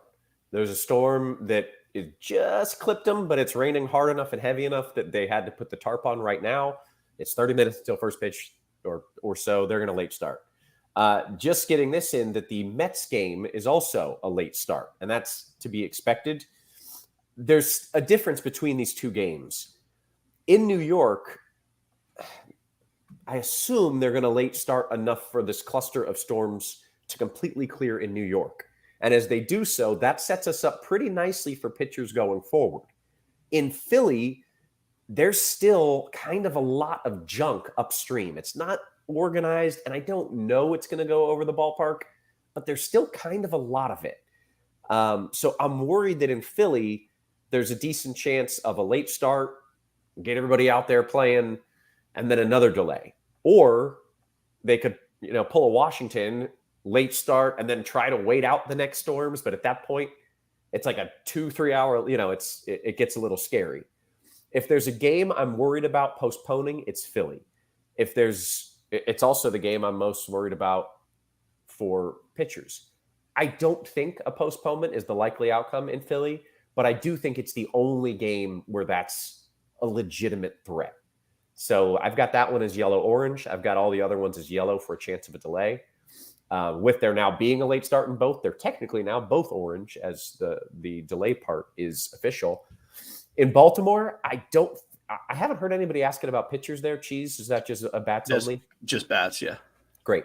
Wouldn't be shocked to see a mid to later inning delay in Baltimore as well, but we don't care, and the game would finish regardless. And then in Boston, it's the least likely game to see a delay, but there are still going to be a couple little pop-ups, probably south of the ballpark. Probably not an issue, so I'm okay with pitchers there.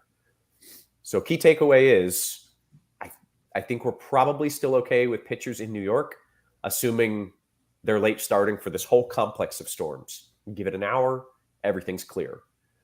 In Philly, I don't know. I'm not sure what's going to happen with pitchers there or with the game in general, though I do think it'll play for bats. Cheese, anything that you want to say following that? Yeah, I mean, so very much like Zach Wheeler, Shohei Ohtani, Garrett Cole, all more or less the same price, more or less the same projection, more or less all fantastic. There's really just no need to mess with Wheeler. Like if there weren't two other guys of his skill level at his salary level, I would say risk it. But I'm not going to take him out of quite every tournament lineup. And I don't think you should. Yeah. Yeah. But certainly like in a cash game, I mean, you just don't need him. And I wouldn't do it. Great. That makes me feel good. I had a feeling that he was going to be like the only dude. So that makes me feel good. No, it's pretty great like that. You can just straight pivot with two other guys. So it's not even horribly chalky. A reminder that on FanDuel, barely even applies because on FanDuel, they do the thing where if it postpones, you can generally swap to a later game. But if they just play in Philly and then get a delay in the third inning, you're still stuck with that pitcher. So that doesn't really. And both of the pivots, both of the obvious pivots are like 9:30, 10 o'clock games. So there is a lot of time in there. But I agree with Cheese. It's just unnecessary. Unless, you're simply trying to play the angle in GPPs that, okay, well, now nobody's going to play him. So if he goes out and throws a no-hitter or something after a delay, then, you could win a GPP with it. There's no reason to do it in cash. I can see the argument in a few GPP lineups, given that ownership is likely to dip here over the next 30 minutes. But, if you're looking to not take that risk, you do have other options. Yeah. And I do think it's fine to play pitchers in Philly in a tournament. I wouldn't make it my number one exposure. I like what Cheese said, where, he's going to have a few, was it Wheeler in that game? A few Wheelers still. But, don't go too heavy on it. Also, just saw this in the YouTube chat. We've got over 500 people watching and only like 100 likes. And if we don't get more likes, they're going to have me stop doing the show and there's going to be no weather reports. So you need to like it. Oh, man. Yeah. You're going to get people clipping the thumbs down now. Yeah. Oh, no. I'm sorry. I've generated the coughing spell. I can't laugh, otherwise I start coughing. So hit that like button. We're going to be fine. Cheese is going to be you tomorrow. It is. So hit that like button. I'm going to be monitoring these couple of games all the way until lock. Let's talk about some stacks. Cards. Yeah, we'll give you a minute to we didn't really discuss the cheap pitching too much, but you really don't need to go down there. I mean, Carrasco is okay, particularly where you can get him a little bit discounted. Like, he's not that much below the aces, depending on what site you're playing on. So I've got a little bit of Carrasco, assuming the weather holds up there. Musgrove, Castillo would be kind of GPP only.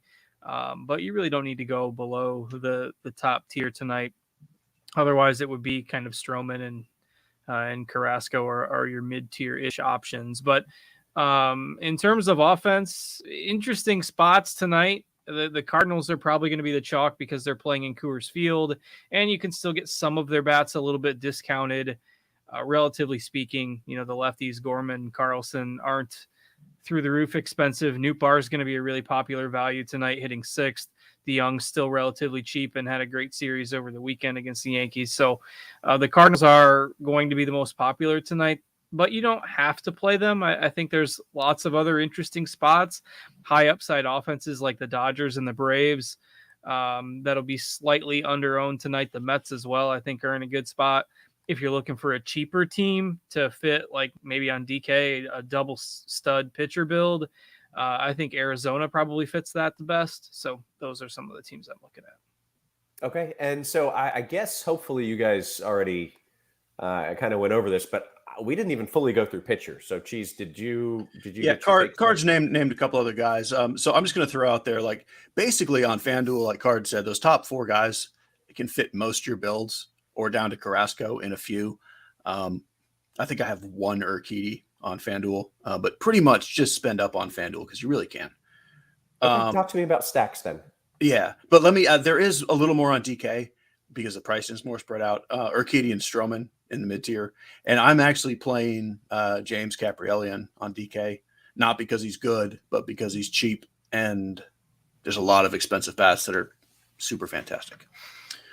As far as the stacks, obviously the Cardinals, yes. But to me, I have a 5-team top tier with another like 4 or 5 that are, essentially the same difference.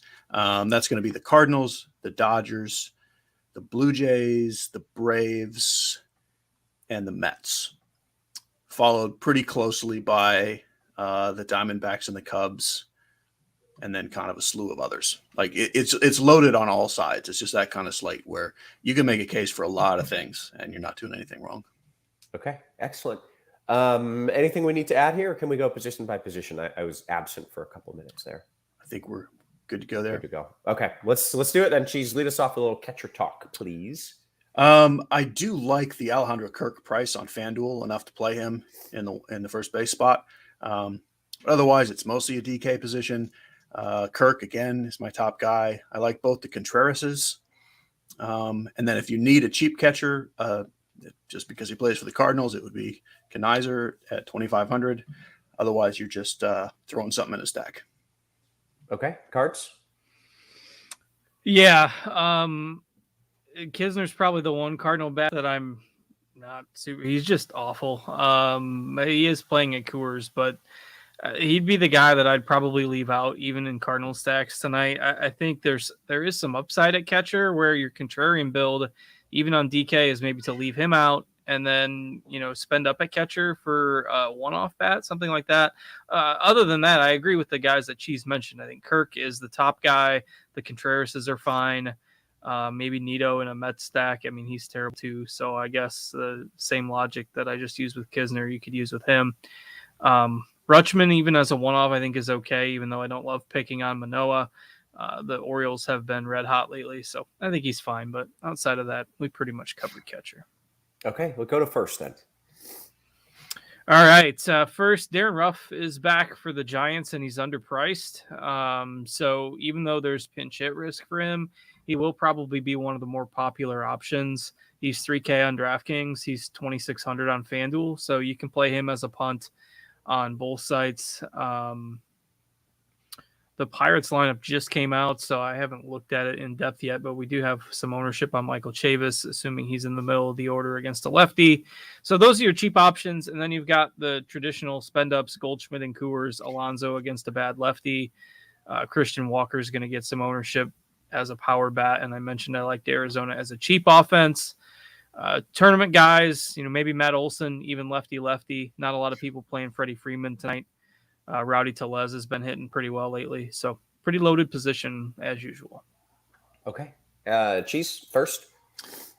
So yeah, the whole game here is about where do you want to spend the little bit of salary you have? Like assuming you're spending up for pitcher, you run out of money pretty quick. There's a bunch of 4K guys on FanDuel and like 6K guys on DraftKings.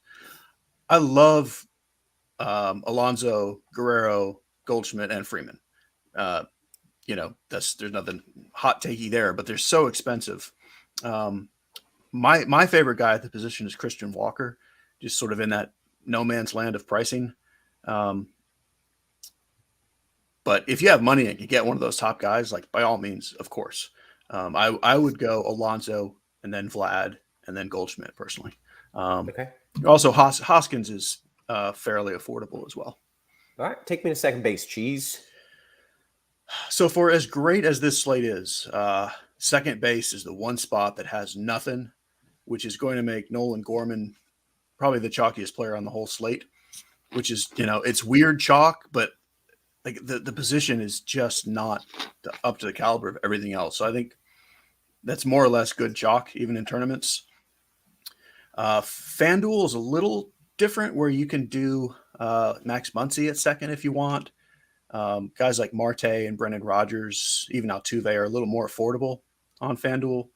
Brandon Lau is viable there as well. And then Michael Chavis is second base eligible on FanDuel. The problem with DK is all these guys are priced up, and you really don't want to spend $5,000 at second base on these guys outside of stacks, which is what makes Gorman basically good chalk. You could punt all the way down to something like Christian Arroyo just because he's minimum salary, but there's not much there. Like this is just, especially on DK, it's the dead position. FanDuel, I do like those top few guys after Gorman, Muncy, Rodgers, Marte, sort of Altuve. Okay, excellent. Let's see, card second base, please. Yeah, you could throw Ledmus Diaz in that mix on FanDuel as well, even though Perez has good numbers this year. Still been quite a bit lucky if you look at some of the advanced stuff. So at 2,500 on FanDuel, I could maybe get behind some of Ledmus Diaz at 5 to 7% ownership. Otherwise, I don't have a whole lot to add at the position. She's pretty much mentioned most of the guys. It's pretty dead, so this is a spot where I think you can just play a chalky guy and differentiate your tournament lineups at other positions. Okay, then let's go to third. Probably a position where a lot of people are going to want to spend up because you've got Arenado and Coors, Revenge, etc., plus the park itself. You've got Jose Ramirez against an underwhelming lefty. You've got Austin Riley against a soft-tossing lefty. And you've got Matt Chapman, the aforementioned hot streak that the guys talked about at the beginning of the show, going up against Kyle Bradish, a good prospect, but he just hasn't shown it yet. So you've got a whole lot of good spend up options at the position. This is probably the one spot where I think I would maybe prioritize a spend up. You got Montero as a punt for the Rockies just because he plays for the Rockies. But I think you got to spend here. Okay. Cheese? Yeah, it's similar to first base. Like, it's just obviously loaded but expensive up top with Arenado, Riley, Ramirez, Devers is how I'd rank them. Chapman is just slightly cheaper, making him probably my favorite. Just every dollar matters. So I'll take the couple bucks there. You could go down more than that. Cards mentioned a couple of them. Like Alec Boehm is fine. But you want one of those good hitters. Like, these guys are all just fantastic. Okay. Go to short.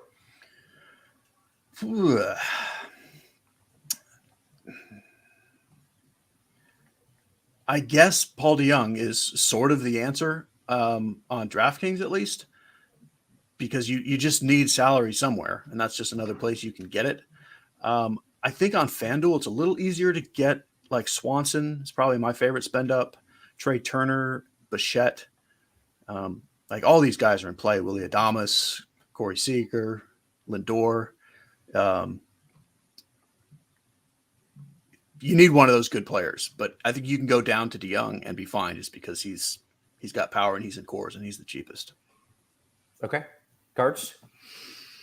Yeah, and I mean, I've been really critical of Paul DeJong as a Cardinals fan. He's hitting about $130 through the first month and a half, and then they sent him down to the minors. They sent Paul DeJong to the minors for like 2.5 months.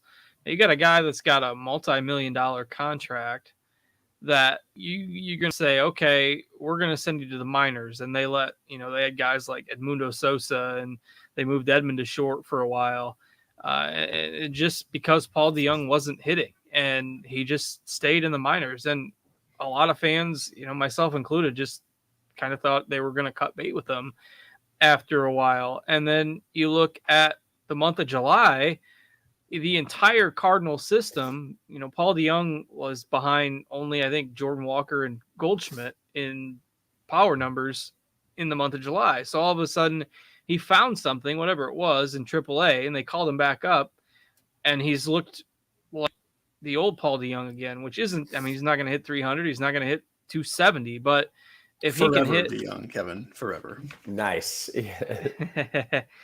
I mean, if he's going to hit 240 for him with the power that he has, as long as he's $2,700 on FanDuel and $3,500 on DraftKings, like, I don't see how you can't prioritize him in Coors Field on a night where you need the salary relief. You certainly aren't going to play him or play any of the other value options over him at this point. And I know rose-colored glasses and all that stuff, but I've been critical enough of him. So DeJong is really the play at the position unless you're spending up.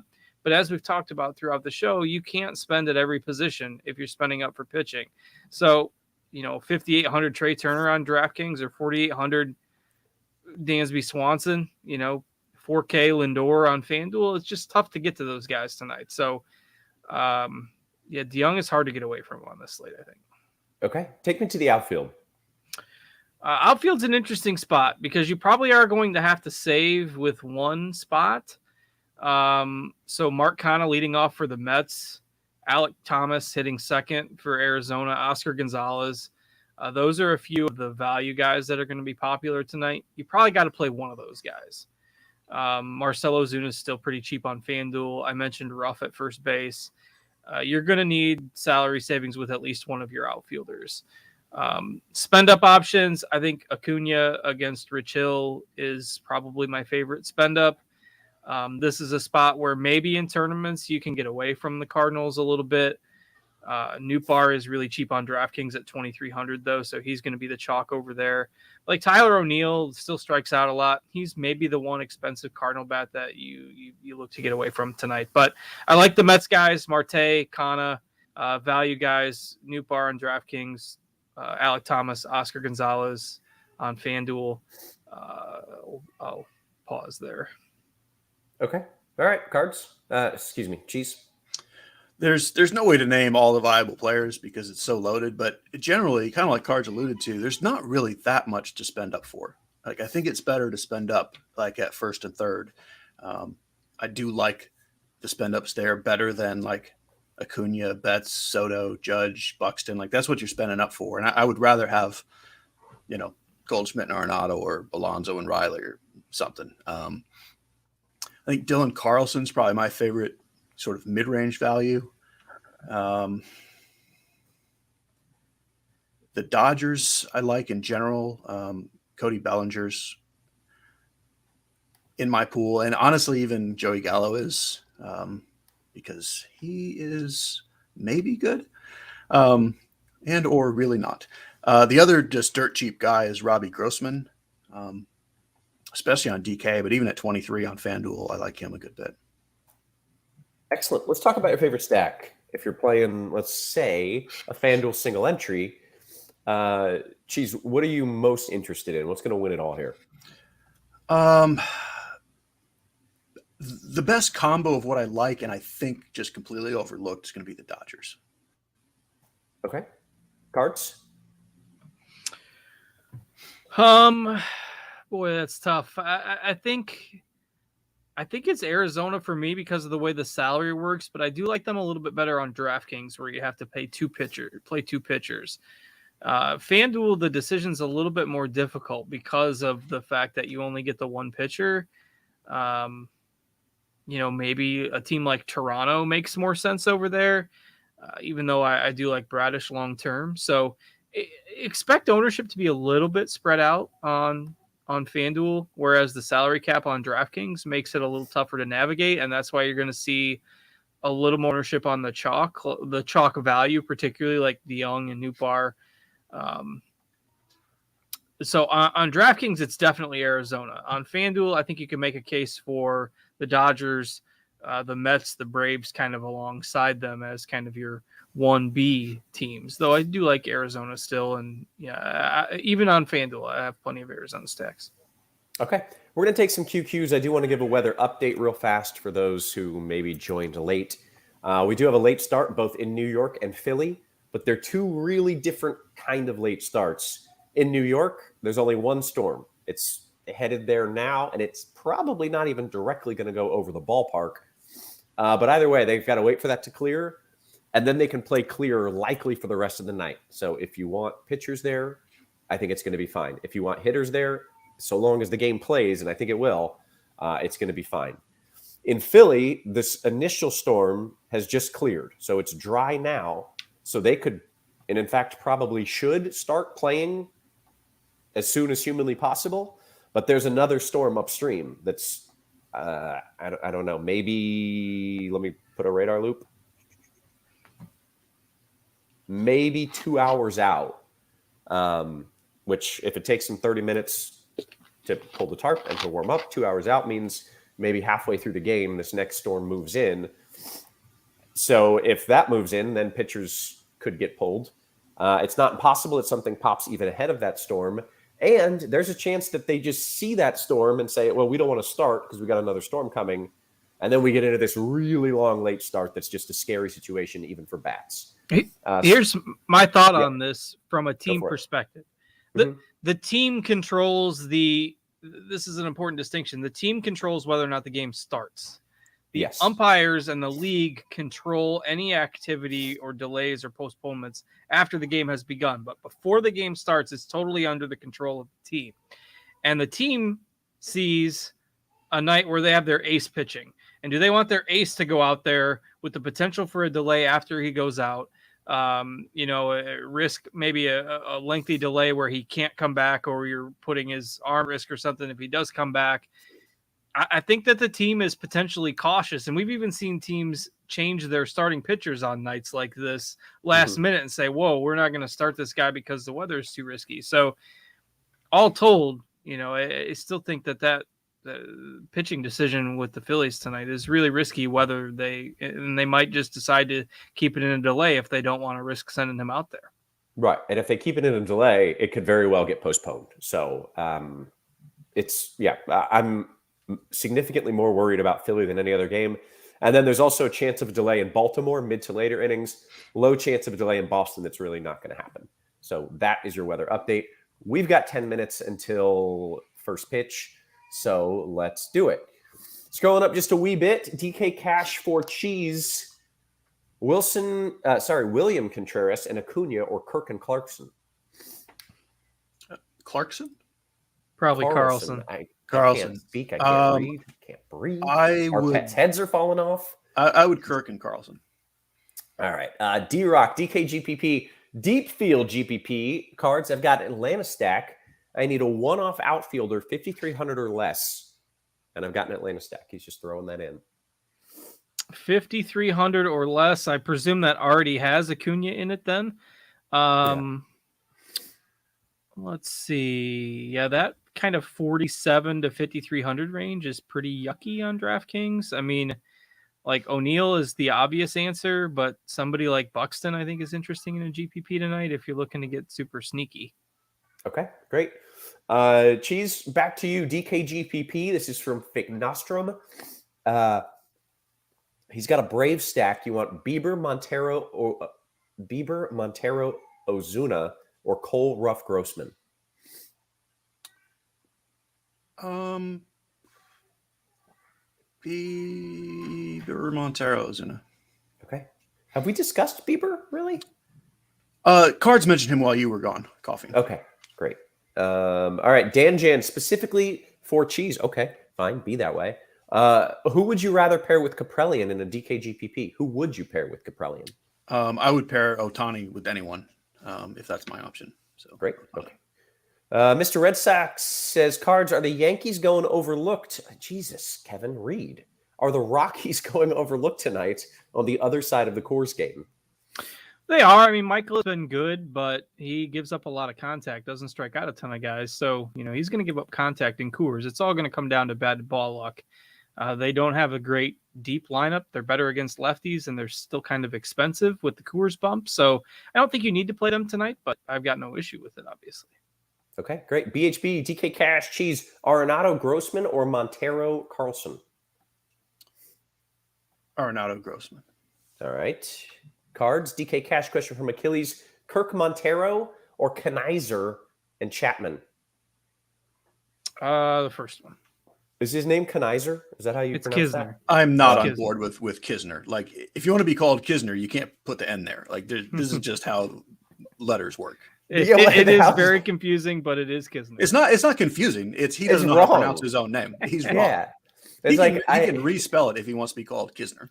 Yeah, the N is in the wrong spot, sir. It's just that's just not you right. You can't just tell people how to pronounce your name if you spell it like that. Like, cut it out. My buddy was telling me that his best friend said they were going to name their kid Brian, but they were going to put the A in front of the I. And they're like, no, that's just brain. That's brain. Yeah. Like, it's nice that people have their own names and pronunciation, but letters mean something. Right. Yeah, that's Kanizer, and that's brain, not Brian. Okay, Beaner says FanDuel GPP, Castillo or Musgrove cards? I'm all thrown off by this. I'm trying to find a rationale behind why Kisner pronounces his name that way. So I've completely missed the question. It's because it's an ugly sounding Castillo name. or Musgrove? Is that the question? Castillo or Musgrove. Yeah, I would probably Castillo. The Yankees lineup, huge hit. Matt Carpenter broke his foot, and now they're without their MVP. So, without Carpenter in there, I think big upgrade for Castillo. Okay, great. Let's see. DKGPP, Cheese, if we assume Cole gives up a couple homers, which Mariners you like to hit him? I think I would go Haniger and Suarez. Oh, I like that guy. I'm a fan. Roth, you made the home run call with Suarez last week, and he homered on like the first pitch he saw the night we were on, and he also homered the next day. So I don't just call him. I resuscitate entire careers over here. That's what I do. Acuna or O'Neill, DK Cash. Cheese, I'll give that one to you. Acuna or O'Neill? That was so close. I would Acuna. Okay. DK Cash cards. I've got Beebs. Which 3v3 do you prefer? Carrasco, Walker, Casty, or Otani, Lars, Ruff?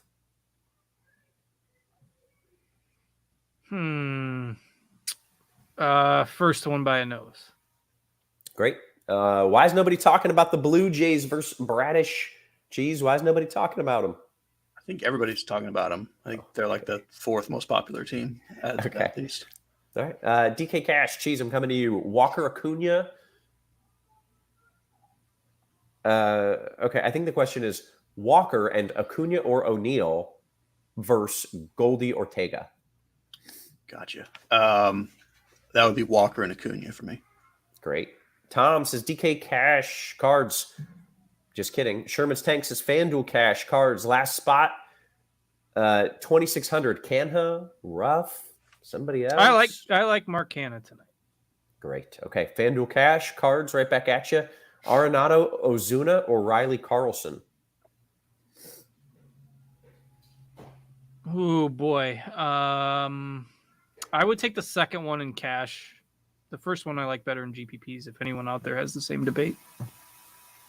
Okay, great. Cheese J Sam says, Cheese, in your article you briefly mentioned the Pirates on FanDuel. Would you mind them in large field GPPs as mini stacks, preferably Hayes, Reynolds, Chavez, Cruz? They're cheap, and if this Henry guy sucks, we could have access to a bad bullpen. Yeah, you don't really need them, and they're so far down the list. I would be okay with like a 2 or 3 man. Probably just Reynolds and Hayes is where I would go there. The problem is that the Arizona pitcher might suck, but the Pirates kind of suck too. So yeah, it's still the Pirates. Okay. Okay.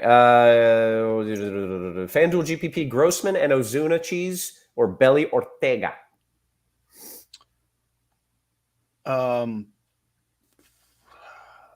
Belly Ortega, unless it's a full Brave stack. Okay. BHB, DK Cash, Cards, Carlson, or O'Neill? I like Carlson a little better. Okay. Quick update here, just to say that the New York game looks good. It looks like that second storm is going to hold just north, so they're good. They can just. I was worried that it was going to rain so hard that like the field could get. I look for 8,000 ways where things could go wrong because sometimes they do, but I'm not really seeing that way in New York. So things look good there. In Philly, I haven't seen any announcements yet, so I don't know if they're going to try to pull the. I don't know what they're going to do, but we've already kind of established the issues there. Jay, DK single entry. Carrasco at SP2 with a Cleveland stack. Cheese, this is for you. Or Caprillion with a Dodger stack. I prefer Caprillion with a Dodger stack, but I don't think that's what most people would say. Okay. Dan Jan says, did I just copy you, Cheese? Caprillion Otani with a Blue Jays stack? Probably. I would be surprised if I don't have that, but I can't say for sure. Okay. Prodigy FanDuel single entry cards. Acuna or Sterling Marte? I mean, in a vacuum, I like Acuna slightly better. If it helps with like a stack or something, I certainly could throw Marte in there. But in a vacuum, Acuna. Okay, excellent. I'm going to jump on over to the YouTube. Cheyenne says, y'all drop a like. I need this damn weather update. Yeah, the threat worked. Hit that like button. If we don't get enough likes, they're going to pull me from the show, and there will be no longer be these last-minute weather updates. So make sure you hit that like. Would you rather have Braves or Mets, Cheese?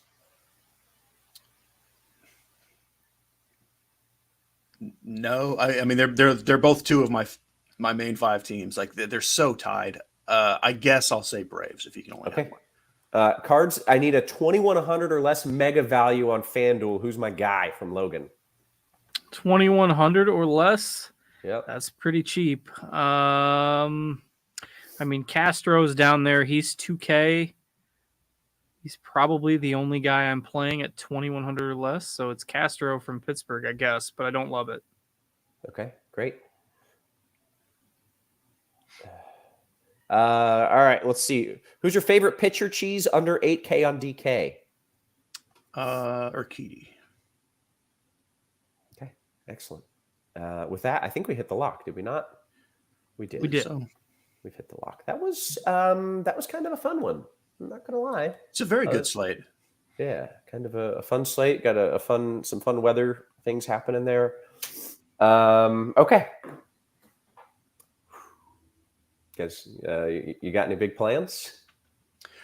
I'm gonna eat soup and then go to bed, and then I'm gonna let cards get up in the morning. I do have one crunch time tomorrow with you. I think we're doing an early crunch time, but early like after, like I can take the NyQuil and sleep. And great. And yeah, let cards get up super early. And I'll probably feel fantastic tomorrow. That's how that works. Might I ask, basically just an elixir, magic elixir. Yeah. What kind of soup are we going with here? Do you guys have Chappie's Deli? No. Weird. I have no idea. I think that might just be a local, like Montgomery, Auburn kind of thing. Anyway, they make a really, really mean chicken and rice. Chicken and rice is such a good soup. It's so good. I like it's to a very dip, underrated some soup. bread into it. Oof, yeah. Not enough. Like everyone has chicken noodle, which is great, but like chicken and rice is well done. Chicken and rice is better than a chicken noodle soup. It is. I mean, I love chicken noodle, but I can't really argue with you on that. I put the chicken dumpling above the other two, but I put the chicken rice second. I never know what to do with the chicken dumpling because you get this whole thing. Yeah. It's hard to eat. Like you're trying to cut it with a spoon and it's sloshing everywhere. You just eat it. You just get up and eat it. Well, I'm talking more of a smaller dumpling. I'm not talking about a whole loaf of bread in there. Yeah, I don't know about the dumpling is tasty but difficult. Okay, I'm glad we ended things, as Dean says, always ended on a high note. That's it for us right there. So for Cheese, hope you feel better. For Cards, good luck to your squad. And for our wonderful production team, always working hard behind the scenes. Guys, we appreciate you. We love you.